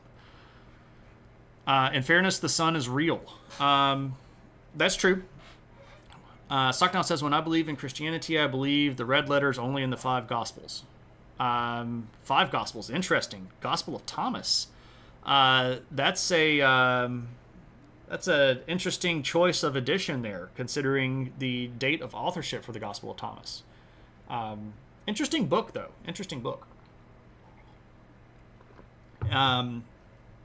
I would be interested in discussing with you, perhaps on Discord or something, how we balance the very heavily Gnostic influence on the Gospel of Thomas with the very anti-Gnostic description in the Gospel of John.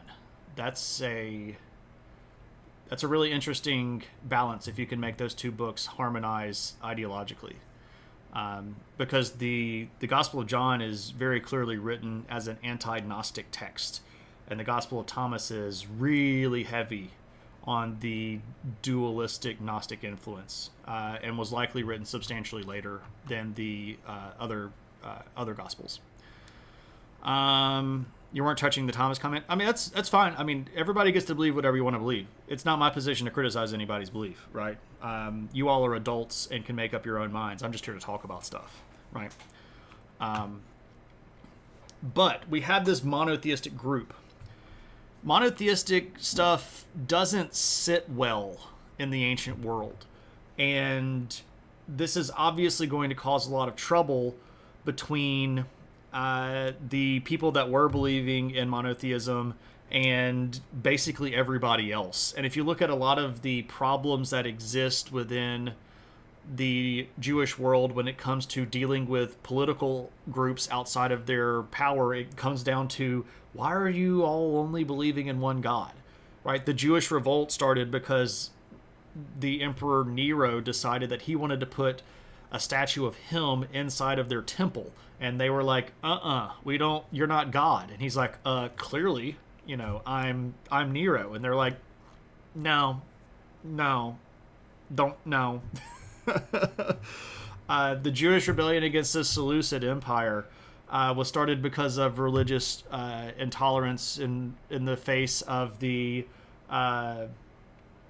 Seleucid crackdown against Jewish beliefs, right? So they started a religion. This is the Maccabean Revolt, where we get Hanukkah from. So I would argue John isn't anti-Gnostic because Gnosticism, as we define it today, didn't exist at the time of the writing, but that's your take. Well, no, the Gnostic movement was very evident in the world at the time, but it's not anti-Gnostic today. Obviously, it's against the original concepts and philosophies that grew out of stuff like Roman adaptation of Greek philosophy that led to the Gnostic movement. That was very, very evident. I mean, the beginning of the book of John literally talks about the divine logos, which was sort of like the whole thing of Gnosticism at the time, like contemporary Gnosticism, not modern Gnosticism. The divine logos is like right there. In the beginning there was the logos, but then it says the logos was God and the was with God and the logos was God, and the Gnostics are like, okay, cool. And then it says the logos became flesh, and the Gnostics would have lost their flippin' mind, because flesh doesn't go with logos, because you don't have knowledge and spirit that becomes flesh. This is the whole reason we have the really big argument about Arianism, right? Arianism says we can't, like, we've got this fleshy God thing, right? It can't be God because it's flesh. There's this big argument between the dual natures of spirit and flesh that's going around. But obviously, again, this is not the modern, like, quasi crackpot, quasi conspiracy theory Gnosticism of today, right? This isn't the gnosis, if you will. King James Version is good enough for me. There we go. The Christians are so poor. How poor are they? The Christians are so poor they only have one God. There we go, right? But they give everything to him, so that God's pretty cool, right? They got a pretty cool temple, so pretty digging. But this isn't really that big of a deal for the Jewish people, but it's a really, really big deal for everybody else. People just don't like this one God thing. But again, it's also fair to point out that during the earliest versions of the Jewish faith, the monotheistic beliefs were really only held by the ruling elite. These are the people that are running the temple and the people that are in the leadership positions. This is not something that was universally held even in the early parts of the kingdom or even in the divided kingdom. And there were even arguments within the divided kingdom about who was doing it the right way, right? So the divided kingdom, when we split and we had the kingdom of Israel in the north and kingdom of Judah in the south, they argued about where you could do sacrifices.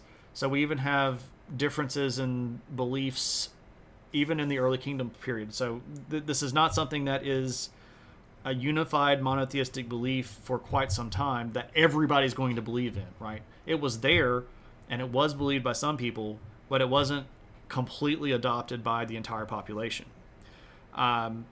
So who is this God? Well, obviously the God is Yahweh, but we're not supposed to write Yahweh, or we're not supposed to say Yahweh. We're supposed to use other words like El.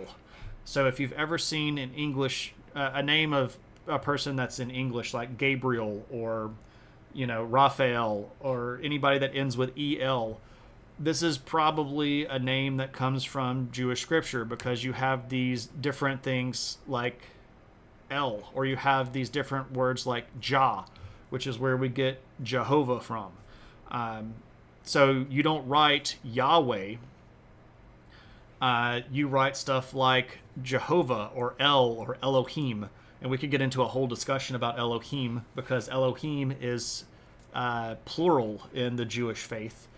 So does it refer to multiple gods, or does it refer to a single god? El, like from Death Note. This is, no, El. Sorry, I should have typed that out. I apologize. So like Gabriel, right? Sakiel, yeah, right? The third angel. Sure. It's really like Michael, right? Mikael, right? So El is just one of the particles that means God, but we're not supposed to use God's name. We're supposed to just say God, right? Ishmael, call me Ishmael, right? Biblical name. Who is like God, right? This is a good question. Who is like God? Nobody's like God. Who is like God, right?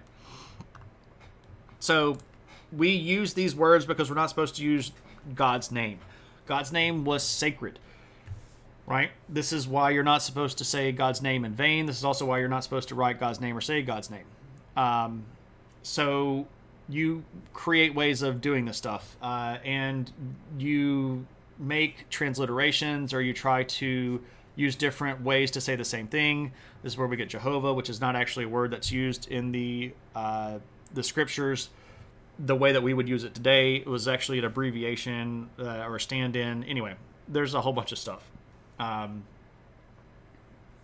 could get into the way that things are translated in the King James Version Bible, but like if you've ever read a Bible and you've seen the Old Testament word Lord, but it's written in all caps, Like the Lord says this, and it's Lord, capital Lord. That's actually a stand-in for where the scribe would have used a Jew or a Hebrew stand-in for the word Yahweh. So it's like double level stand-in stuff. You're not supposed to say Yahweh or write Yahweh.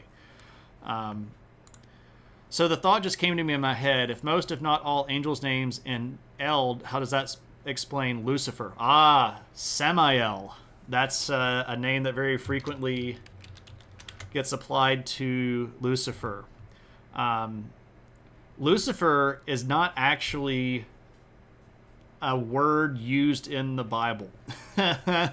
This is going to get some people's brains scratching here. Lucifer is a Latin phrase, and it means the bringer of light. And this is a no. I'm just explaining stuff, right? I'm only explaining. I never mean to come across as critical. I say things because there are lots of behind the scenes arguments that I'm aware of because I do a lot of the study of this stuff. If I came across as if I were criticizing you, I apologize. That was not my intent at all. If anything, that was me sort of gearing up to talk about these fun little debates, because I get kind of excited about this stuff. I don't know if anybody else gets that way, right?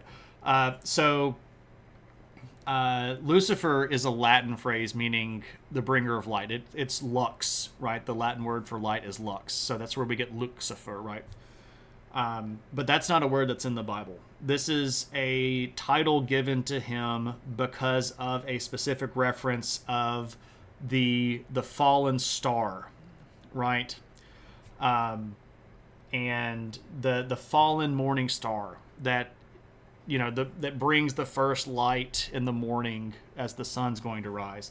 And this is a reference that's in the Jewish scripture that gets applied to later interpretations of the devil. Because again, in the Jewish scriptures, there is a concept of the bad place and the bad guy, but it's not really very... No.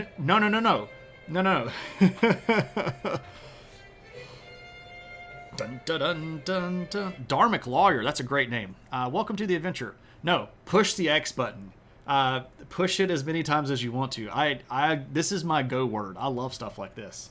I love these conversations because I think this is super valuable, and I don't like just randomly bringing these things up in conversation. So when people do bring them up, it makes me excited, right? Because again, please feel free to ask questions. And I'm sure that if you've been here for more than a little bit, you've seen the things that pop up. It just popped up a little bit ago that says if you have questions about history, archaeology, sociology, religion, geography, or really anything else, tangents are welcome. Love the tangents. This is the realm of the tangents, right? We're all good here. But anyway, the concept of Lucifer as the devil, right? That's something that's much later. That's not actually explicitly described in the Old Testament or the Jewish scriptures. This is something that comes much later in Christian world during the New Testament. And the New Testament doesn't say Lucifer either. It refers to the fallen morning star again, but not using the word Lucifer. There's not Latin in the New Testament. It was either written in Aramaic or Greek. So this is where you get... Oh, there's the pop-up again, right? So the kicker here is, if you look at a lot of the demon names, you get names like Samael, which is referred to sometimes to be the devil, but then we get into this really sort of murky period of time in what we call late antiquity, which is like the 400s to like the 700s ish, right? That's where we start doing a lot of this angelology and demonology stuff, and we start making all of these books about how to classify demons and how to classify angels, and people get super excited about all of these things, and that's where we start getting a lot of the actual sort of demonification of the devil, and we start seeing name like Lucifer being attributed to this figure that gets called the devil. I am passionate for my craft. I love this stuff. These conversations help me clarify and open up different perspectives. I'm glad to hear that, Chris. If there's ever anything that I can do to help people out, you're always welcome to ask. This is what I'm here for, right? I dig this stuff. These are the questions that I wish my students in class would ask me. They do ask me the good questions sometimes, but sometimes I don't get the good questions until I'm on stream. So they thought Satan was a personal enemy, not an external enemy. Like a creature enemy. There's some concept that the evil that we fight is the evil within us. But by the time we get to what we might call the New Testament period, there was clearly some level of understanding that there were powers outside of ourselves that were bad powers. And we can reference multiple different parts of the New Testament to show this. Jesus casting out the demons from the demon-possessed person, and all the demons going into the pigs, and the pigs jumping off the cliff, right? That's evidence that the people that wrote that believed that there were non-good evil powers that were acting in opposition to humans, if that makes any sense. I'm trying to be very generic because I don't want to say this is obviously when they thought that there were demons. I mean, they use the word demons to describe these entities. And we also have, Paul talking about, like, I struggle not against flesh and blood, but against principalities and, powers of darkness and stuff like that. So they're out there. You watched Hellboy, right? There you go.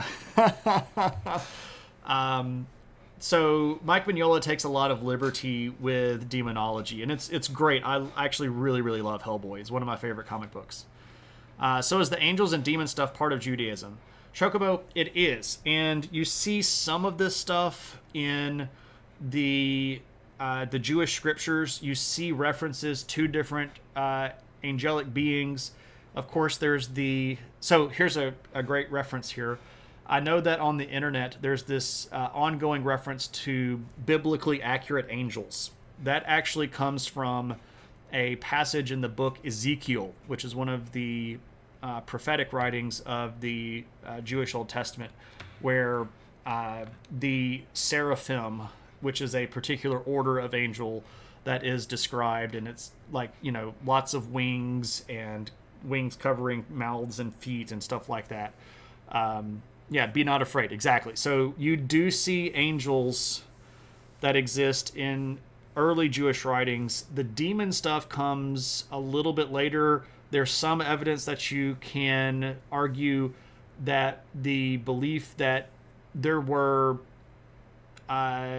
evil spirits that were worshipped as other gods. So, like, one of the reasons why especially modern Catholic demonology considers Baal, you might have heard Baal, the actual way to pronounce that is Baal.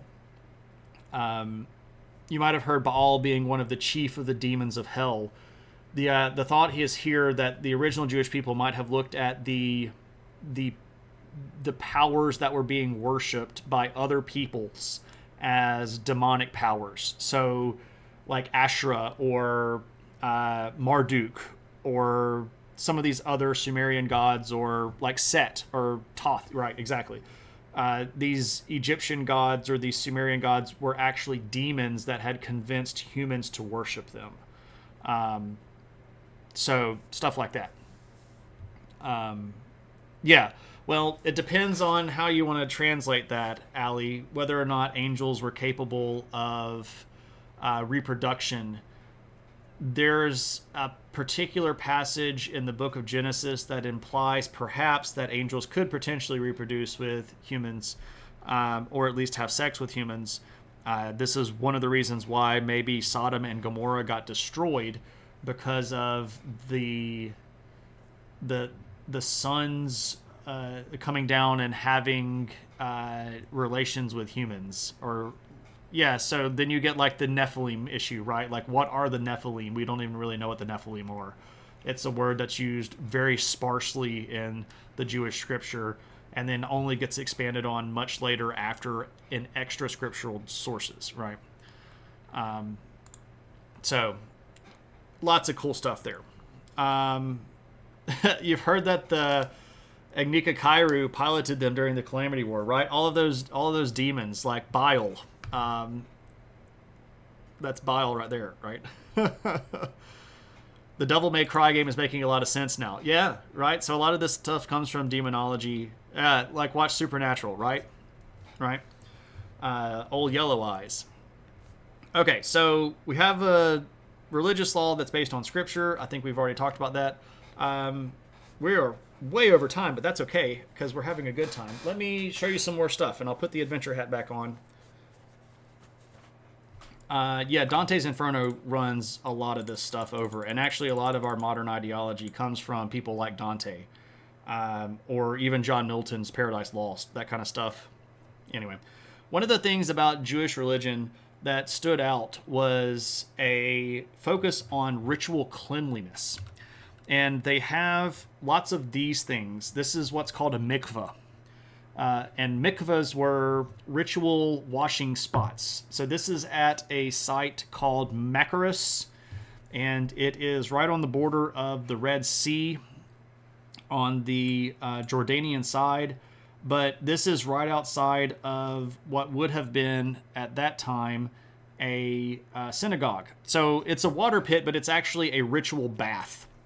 And before you went into the synagogue, you would have walked down the steps and washed. So you use these mikvahs for ritual baths. So how many people share? Well, you're not taking a whole bath in this. You're just sort of like you're taking some water and you're washing your face and you're washing your hands and then you're washing your feet. You're not like, doing the whole bath thing, right? You're just sort of like just doing a quick kind of thing, right? Philosopher, what's going on? How's it going? So that place was at, again, this is at Machaerus. I do have another picture of a mikveh. This is at a site that's in Turkey called Chatiorin. And this one was really cool because the synagogue is actually this building up here on the hill. And you would approach the synagogue this way. And this is the mikveh right here where you can see where it's still holding water. But you would do your ritual washing, and then you would walk up these steps around the outside of the hill and then go into the synagogue up here. So this is a really cool place. But this interest in cleanliness is something that's very, not necessarily unique, but very emblematic. That's the word that I'm looking for here, of Jewish faith. Islam has a similar practice. What's their version's name? So I don't know what the actual Arabic word is, Bam Bam, but before you go to mosque, you're supposed to wash, and that's directly from Judaism. I've actually been in some of the bathrooms that are outside of the big mosques in various places of the world, and their bathrooms are huge, and they'll have like little, very, very low benches, and you take your shoes off and you wash your feet and you wash your face and you wash your hands, and you maybe, it depends on how dirty you are. Basically, is you're getting yourself clean before you go in front of God, right? Is that why there's so many water features at mosques? There's part of it, yes.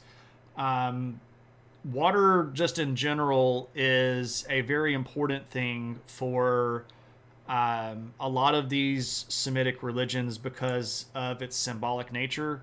So Christians obviously are going to be really interested in things like baptism, water of life, etc. So you see this used symbolically, but it's also used practically as well. Or worse, Viking washing habits. It just depends on the location. Sure. All right. So we have ritual cleanliness, but this is like body stuff, but it's also like you're supposed to avoid things, right? Obviously, you're not supposed to be dirty, but you can be ritually unclean. So you're not supposed to do things like touch dead bodies. There are certain bodily fluids that are considered unclean that you're not supposed to touch. You're supposed to stay away from. If you get certain sicknesses, you are not supposed to stay inside of the city. You're actually supposed to go outside of the city for a while, and there will be attendants that come help you to check on you to make sure that you're not going to die outside of the walls of the city. But this concept of ritual cleanliness is really important because you have to be clean in front of God. All right. So this is not just like physically clean, but this is also like you got to stay away from the stuff that's going to make you potentially get sick or potentially spread disease, etc. All right, Chocobo, good to see you. Have a good one.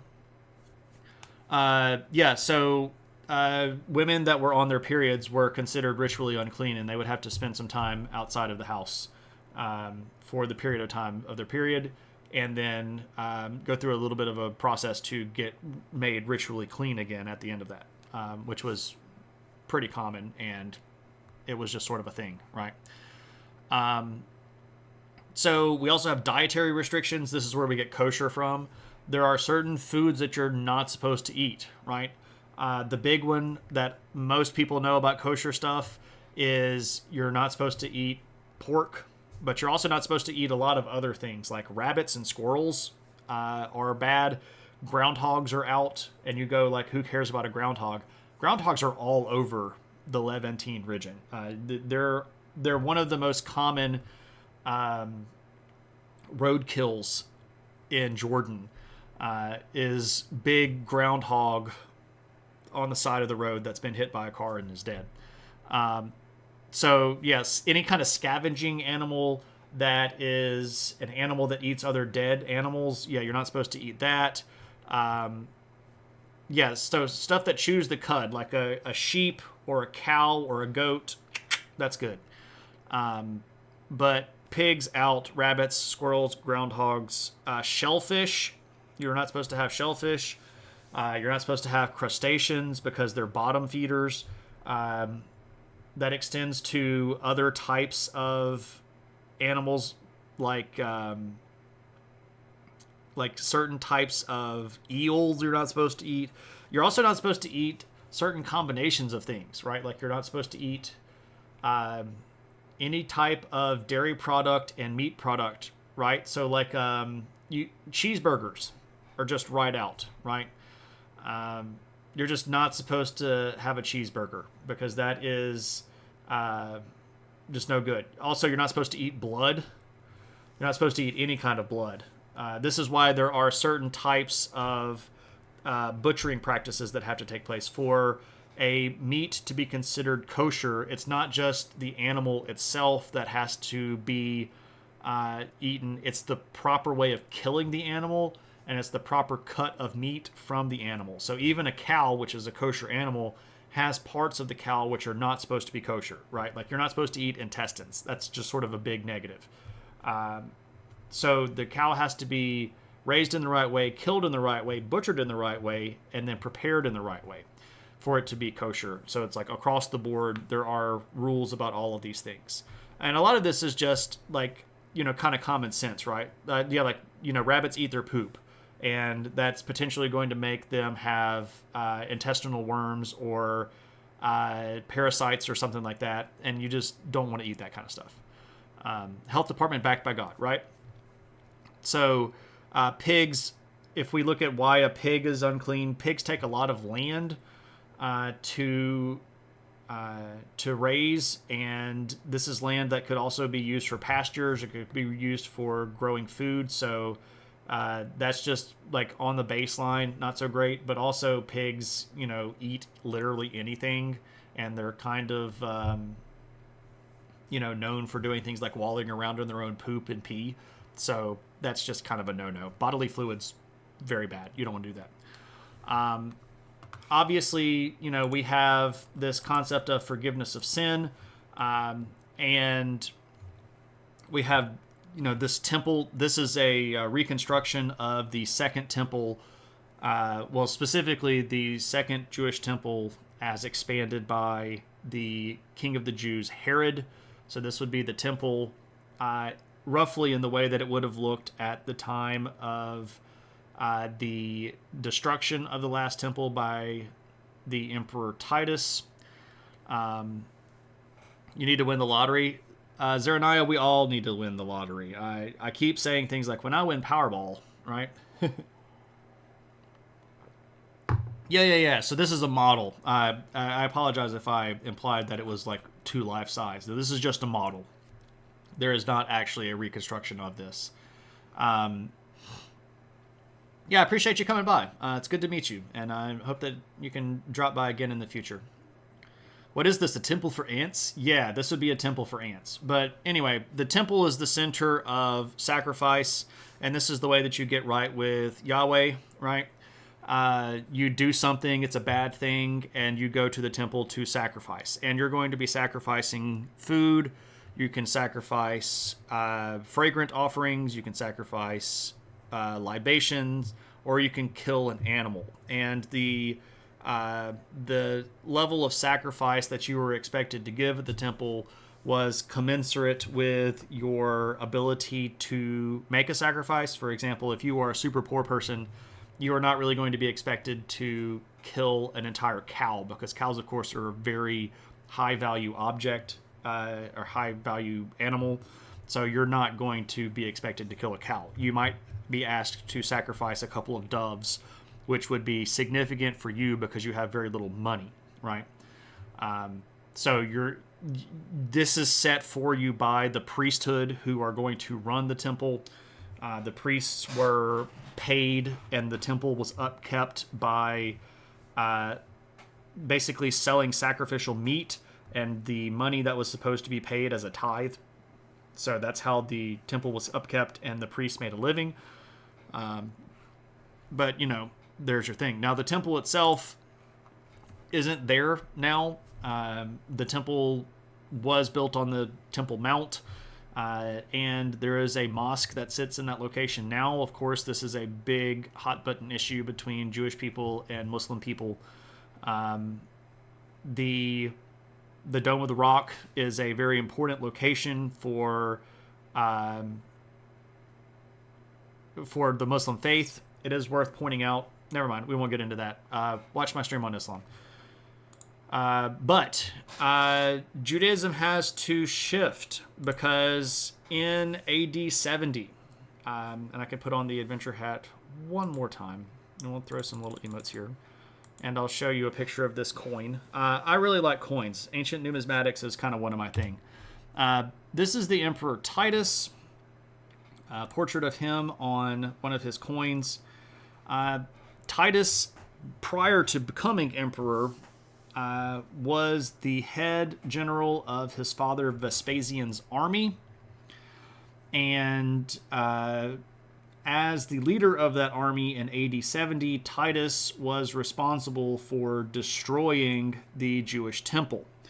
And when Titus destroyed the Jewish temple, this is going to force Judaism to change significantly, because not only did the Jewish temple get destroyed, but just a little bit later during the Second Jewish Revolt, the Jewish people are actually going to get dispersed to basically the far-flung corners of the Roman world.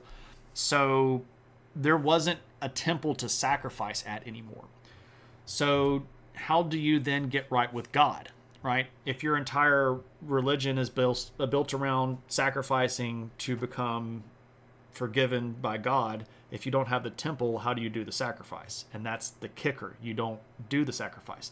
So Judaism shifts during this time into a sort of a new version that we call Rabbinic Judaism, which is the practice that Judaism is done today, where rabbis are going to lead groups at synagogue. There's going to be a really heavy emphasis on things like the Talmud and things like keeping yourself correct so that you don't break, commandments or things like that, so that you're trying your best to make sure that you're living a good life. And then you pray and you ask God for forgiveness instead of doing the physical sacrifice of animals.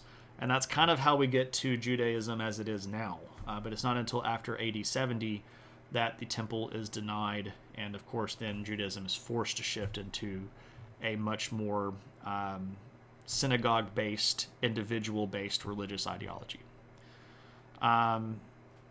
You want to tape two people together and just put them in a get-along corner, right? Imagine being so good that you're named the Titus Emperor. Yeah, the stuff that he did seems pretty bad. Titus is actually remembered very, very well by Roman historians. The Roman historian Suetonius really, really liked this guy, Titus, and is very upset when he dies, and even sort of hints that his brother may have been responsible in killing him so that his brother could take over. And oh boy, does Suetonius not like Domitian at all. Domitian is a baddie bad. Okay, question. Does Judaism recognize other monotheistic religions as being the God? Okay, so the answer is no, they do not. Jewish people and Judaism, in especially conservative versions. Now, there might be some more liberal versions that say, Muslim people, they kind of have the idea. Christian people, they kind of have the idea. But generally speaking, Yahweh in the Jewish faith is Yahweh. They do not accept Jesus as being God. They say that Jesus was maybe a prophet that said some pretty cool stuff, but they don't see him as being divine. And they do not recognize Muhammad as being even a prophet. By the time that we get to the Jewish faith in Arabia, at the time that Muhammad is growing, there's actually a lot of consternation between Jewish people in Arabia and the early Muslim faith that involves a lot of the Jewish people trying to push Muhammad out of cities and stuff like that, and then Muhammad subsequently killing a lot of them. So generally speaking, some Jewish people are going to say maybe Jesus was just a prophet or just kind of a cool dude, but they don't even give that distinction to Muhammad, and they don't see Jesus as divine, nor do they consider Allah, the God of Islam, to be Yahweh. They would say that they have the Jewish people would not look at Islam as preserving an actual religious service to the same God. They would say that not only did Muhammad take stuff from Judaism, he also sort of made up Allah. And Allah is just the Arabic word for God, right? So, just to let you know, I'm not sure exactly what Cyrillic you're typing here. So I have no idea what you're saying. But your name literally has trollers in it, so I'm assuming that you're trying to troll me. Somebody would want to dump this Cyrillic into Google Translate for me real quick and tell me whether or not this person needs to be banned.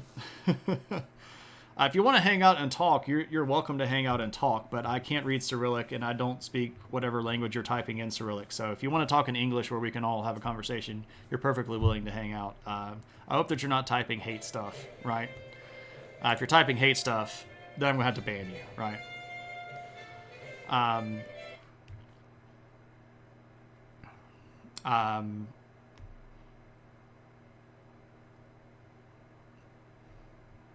Yeah, so I don't actually even know what that means in English. So I hope that's not rough.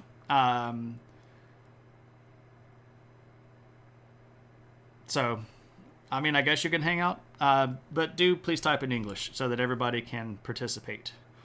But, okay, I know that this has been a long stream, but we had lots of good conversation and lots of good questions. So at this point, I'm done with the material that I had prepared. But it means something about the grace of Allah. I mean, that's cool. You can get, everybody can believe whatever they want, right? It's not any of my position to say what you should believe.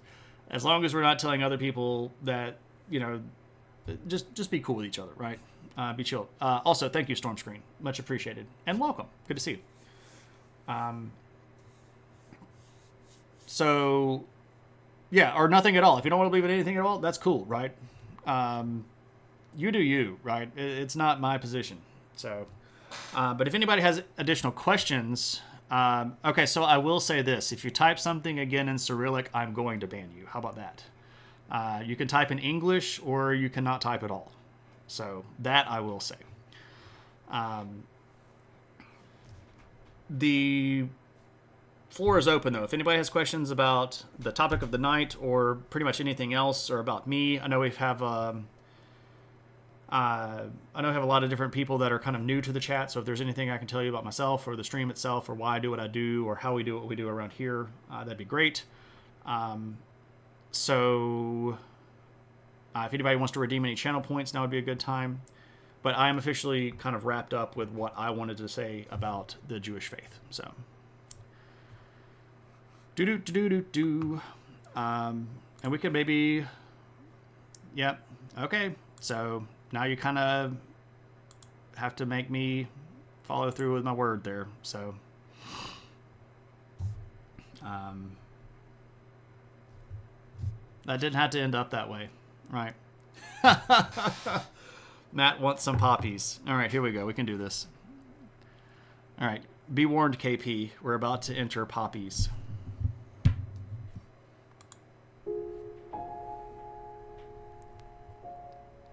Hey, everybody.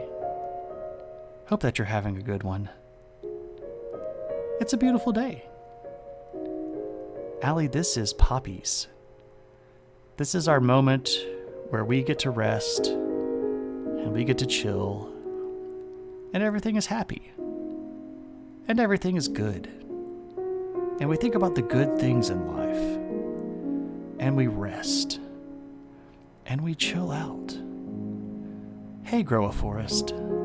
It's really good to see you. I think that the world just needs to give everybody a hug. And we all need to go out into the field of poppies and point at beautiful things in the sky. Thanks for hanging out, everybody. And it's good to see you.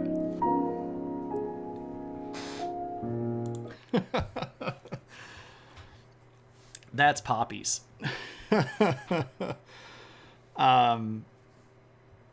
Yo, if you want to do that, it would be great if all of the fellow streamers just had like moment of Zen things, and we could just kind of have like these calm, peaceful moments with everybody. I would love for that to be a trend on Twitch.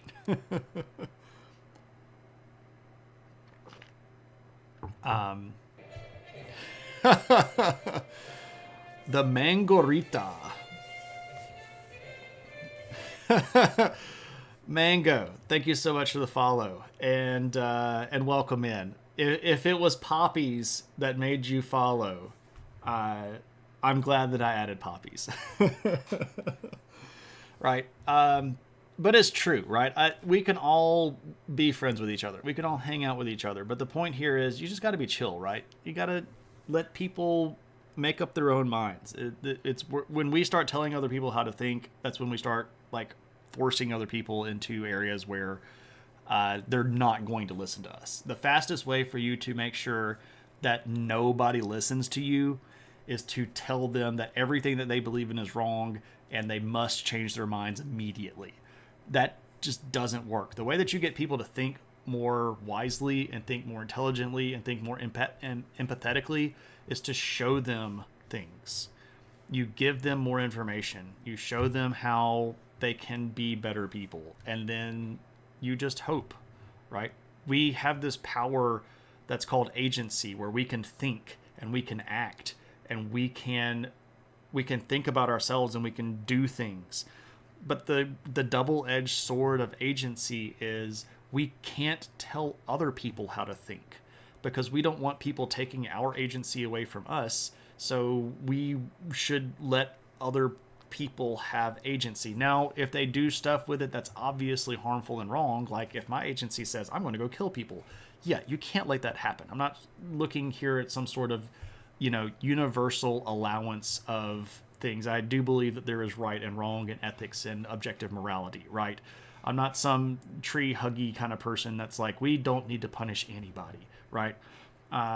But if what I'm thinking or what I'm doing isn't going to hurt anybody, and it's not going to damage the world for somebody else, and it's not going to hurt myself, why can't I think that or do that? Right? Don't tell me how to get people to listen to me. Yeah, not the way that you usually do. Do you think the Western establishment support of Israel, despite the lack of support by the electorate, ultimately has something to do with oil now that cheap Russian oil has been cut off due to the Ukrainian war? Oh, wow, that's a deep one, Viper. Let me unpack this a little bit. The Western establishment of support for Israel, despite the lack of support for the electorate, ultimately has something to do with it. Or basically what you're asking, if I could reword that, are you asking if I think that the government of America and Western governments are supporting Israel as a way to hurt Russia? I don't think so. I don't think that oil necessarily plays into that from the Russian angle, especially because OPEC is currently at the moment increasing production as a way to take back over market share of oil exports. And I think that Western cultures in general are moving away from oil as a way to fuel things, just in kind of in general, not to hurt Russia, just to secure cheaper oil in the Middle East. I don't think that was the ultimate goal. I think that if it happens, it's going to be sort of a nice added benefit, but I don't think that they could have expected or even demanded or done anything with the particular intent of making OPEC produce more oil. In fact, a lot of American governmental pressure has been on OPEC to keep oil supplies at its current level, so as to keep climate activists in America happy that we're not drilling as much in America. So I don't think that was an original intent, but I think that if it was something that happened along the way, that they're not going to necessarily be mad about it. All right, DCI Banks wants to do Tradle. How do I do that? Everything? Yeah, okay. Let's do Tradle. All right, so once again, I am not going to look at chat. So right now, I can't see chat. This is Tradle, and the game here is to try to guess which country exports these products. So you can see here, this is a lot of products, and it's telling us how much is being exported total. 1.95 trillion. So this is actually a fairly sizable country because we're exporting $1 trillion of goods. And then we're going to look through all of these different little things that they export, and we're going to try to figure out who it is. So 7.8% of our exports are refined petroleum. Petroleum gas, so this is natural gas. We have a very big $116 billion export in petroleum. Crude oil is up. Coal is up there. Integrated circuits. So we've got quite a bit of technology, machine parts, computers, centrifuges, valves, insulated wire. What else do we have here? Soybeans, wheat, other nuts, corn, cars, motor vehicle parts and accessories, and planes. How much planes? Plastics, vaccines. I'm going to guess that this is the United States. Raw cotton, glass fibers, animals, especially because of the soybeans here. Corn, wheat, nuts, fruits, rice, forage crops, sorghum, coffee. Ooh, coffee. That's going to probably disqualify America. We don't have a lot of coffee. So now I'm going to have to reevaluate where I'm coming from. What country has coffee and oil and cars. And again, I can't see what you're typing in chat right now. So if everybody's screaming obvious answers in chat, I can't see you.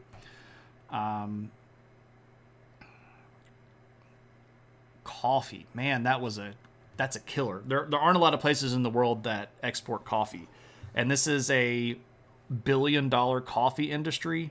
Yeah, that's not America. We don't have $1 billion worth of coffee. So big coffee producers that would produce $1 billion worth of coffee. That also have oil. That also have vaccines and medical stuff and cars. Cars and coffee. That's really weird combination. Who builds cars and coffee? Big auto industries. Germany, but Germany doesn't have coffee. Japan, but Japanese people don't grow coffee either. Could this be Mexico? Because they have gold, and they do have oil there, but I don't know if they have $138 billion of oil. And I also don't know if they have integrated circuits there, or technology, because the blue stuff here is a substantial portion of the overall gas turbines, heavy machinery, broadcasting equipment, excavation machinery, semiconductors, $6 billion semiconductor. This is tough. This one's really tough. Engine parts.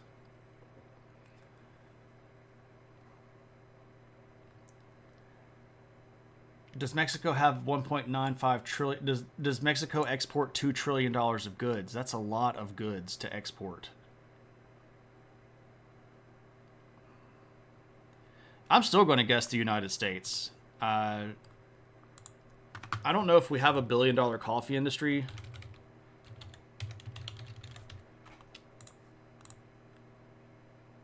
It's the United States. Got it in one. That's the first time I've ever done that on Tradle, by the way. Very cool. Very cool. Okay, so let me catch back up in the chat here. You want to ask me about AI generative imagery. AI generative imagery is theft. There you go. Not to hurt Russia, just to got that. You're not a fan of oil, you're a fan of nuclear and solar. Agreed. Turkey would have been a decent guess, but I don't know if Turkey has coffee. Do we not grow coffee? We don't grow a lot of coffee, but I think what's happening here is that we're importing coffee and we're roasting it and then we're exporting it. And I think Starbucks and Dunkin' Donuts are a big part of what was contributing to that $1 billion coffee industry, because I think we're bringing in raw coffee and then we're exporting it back out to companies that are subsidiaries or franchises in other countries.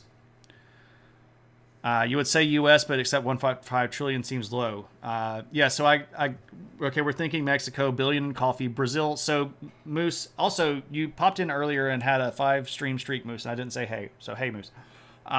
Brazil's largest export is coffee. So that would have been a much higher percentage. You're going India. India has some coffee, but I don't know, it might have $1 billion worth. India doesn't have that much oil.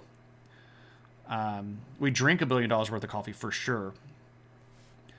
Could be cars, comedians getting cars, getting coffee. It is a good show. I like it. Argentina, I think mining would have been higher on the list if it was Argentina.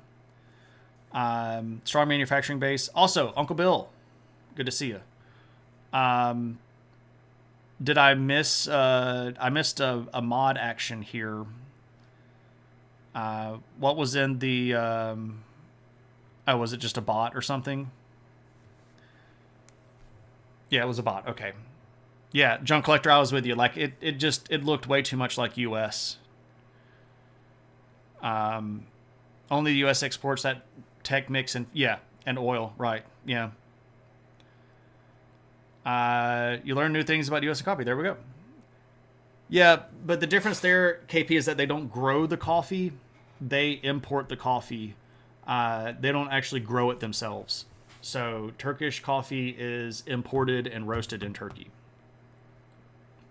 Yeah, Hawaii is the only state that can grow coffee, and specifically, there's one particular island, Kona, the island of Kona, that grows coffee. And Kona coffee is my favorite coffee. I love Kona coffee. Holy smokes, do I love Kona coffee. Um, Absolutely amazing stuff. Could be that import coffee beans. Yes, exactly. I'm with you, Uncle Bill. Also, hey, Uncle Bill. It was a bot. You zapped it. Excellent. Argentina has the worst economy. They wouldn't be trading coffee. Uh, well, so like right now, their economy is in very bad shape. The guy that took over in the last election has taken very drastic steps to righting their economic future and trying to get rid of debt and cut a lot of the budget. Inflation in Argentina right now is running north of 50%. North of 50% inflation in Argentina right now. It's rough. I like Puerto Rican coffee. I've had it before. It's one of my ones that I would buy if I could find it. The biggest issue here is where I live in Mississippi. There's not necessarily a lot of opportunity to buy,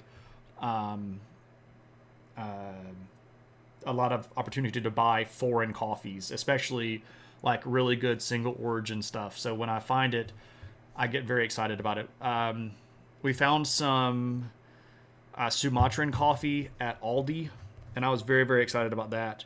And we found some single origin organic Bolivian coffee last time we were at Aldi, and I was very excited about that. Bolivian coffee is very, very strong, and it's got this really great floral note to it. I'm absolutely a coffee snob, by the way.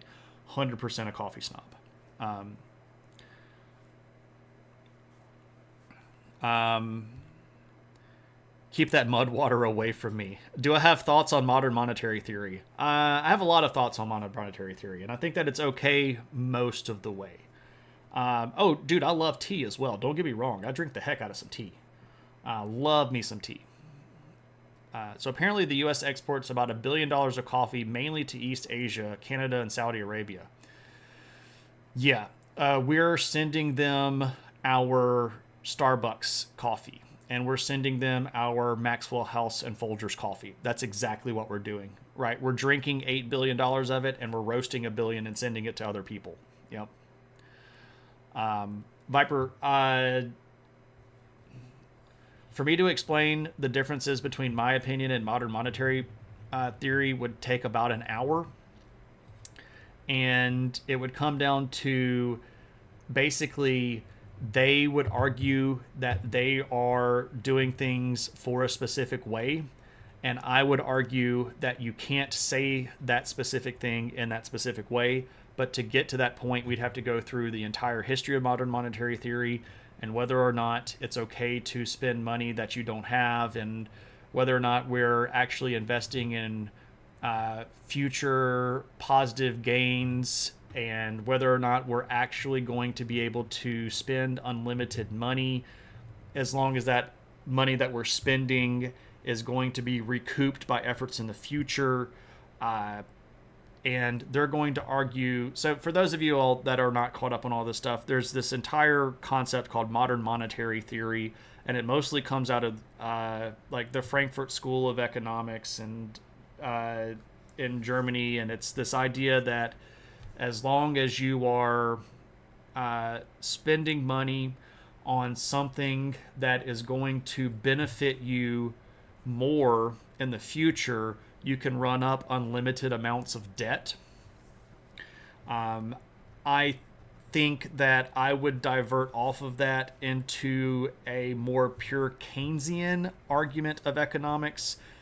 John Maynard Keynes is a big part of modern monetary theory, but if we're being really honest and looking at exactly what Keynes said and what most modern MMT believers think, they divert from Keynes, especially when it comes to the point where Keynes would say, When you are out of a recession, you have to stop spending and then you have to raise taxes to recover monies.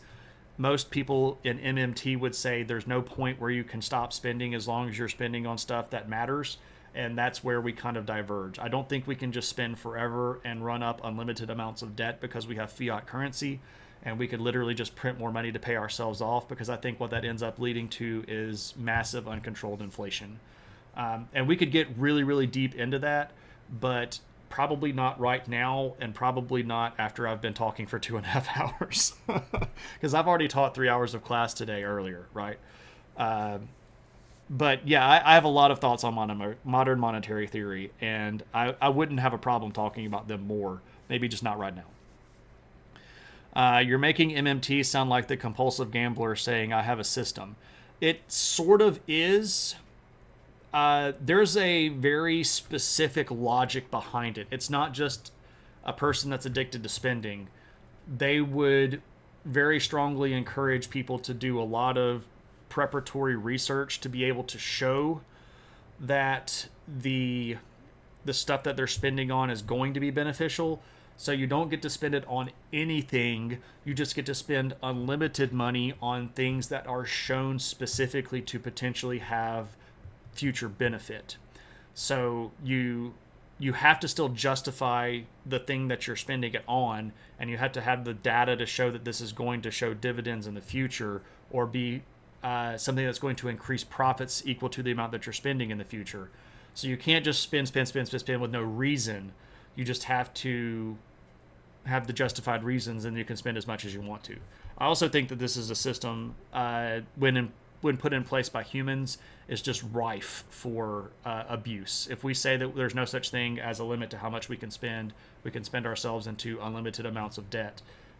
That's just asking shady people that don't have morals and ethics to spend money on crap that we don't actually need by justifying it through chicanery. And I think that in a pure world where people always acted in a logical, rational, and ethical way, modern monetary theory would work a lot better. But in the modern world where people are irrational, illogical, and unethical, it just doesn't work.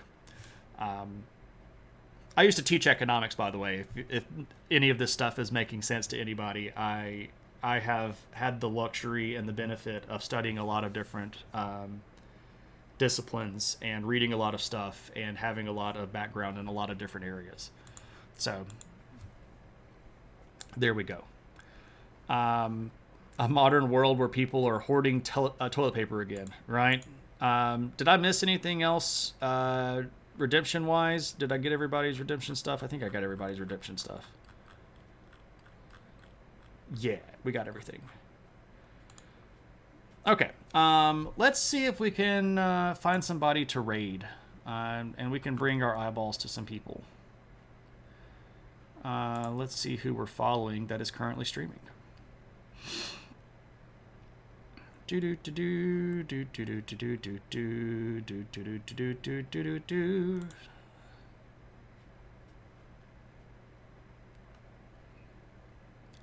Let's go raid Risudegu, who is a friend of the channel. We've never had a chance to raid Risudegu before. Friend of the channel is playing a scary video game right now called Layers of Fear. I'm not particularly familiar with the game, but Risu is a friend of the channel. Met Risudegu in real life. He's a delightful person. So let's go bring some eyeballs in their direction.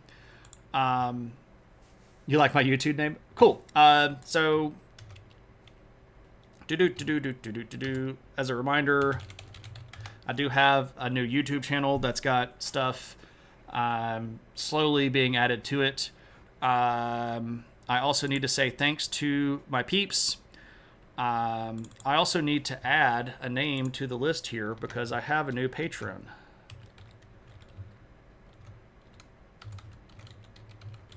Sci-Fi Taoist has, or currently called Sci-Fi Toast, signed on as a patron, so I want to make sure that I recognize her.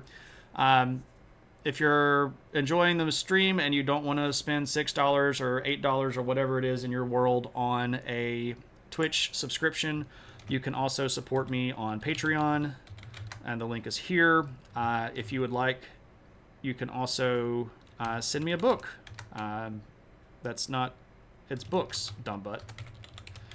If you'd like to see books that I'm interested in reading, you can send me those. So thanks to everybody that does support the channel. It is much appreciated. Let us yell adventure when we show up in Risu Degu's stream, and I'll see everybody next time. But thanks, everybody. Take it easy.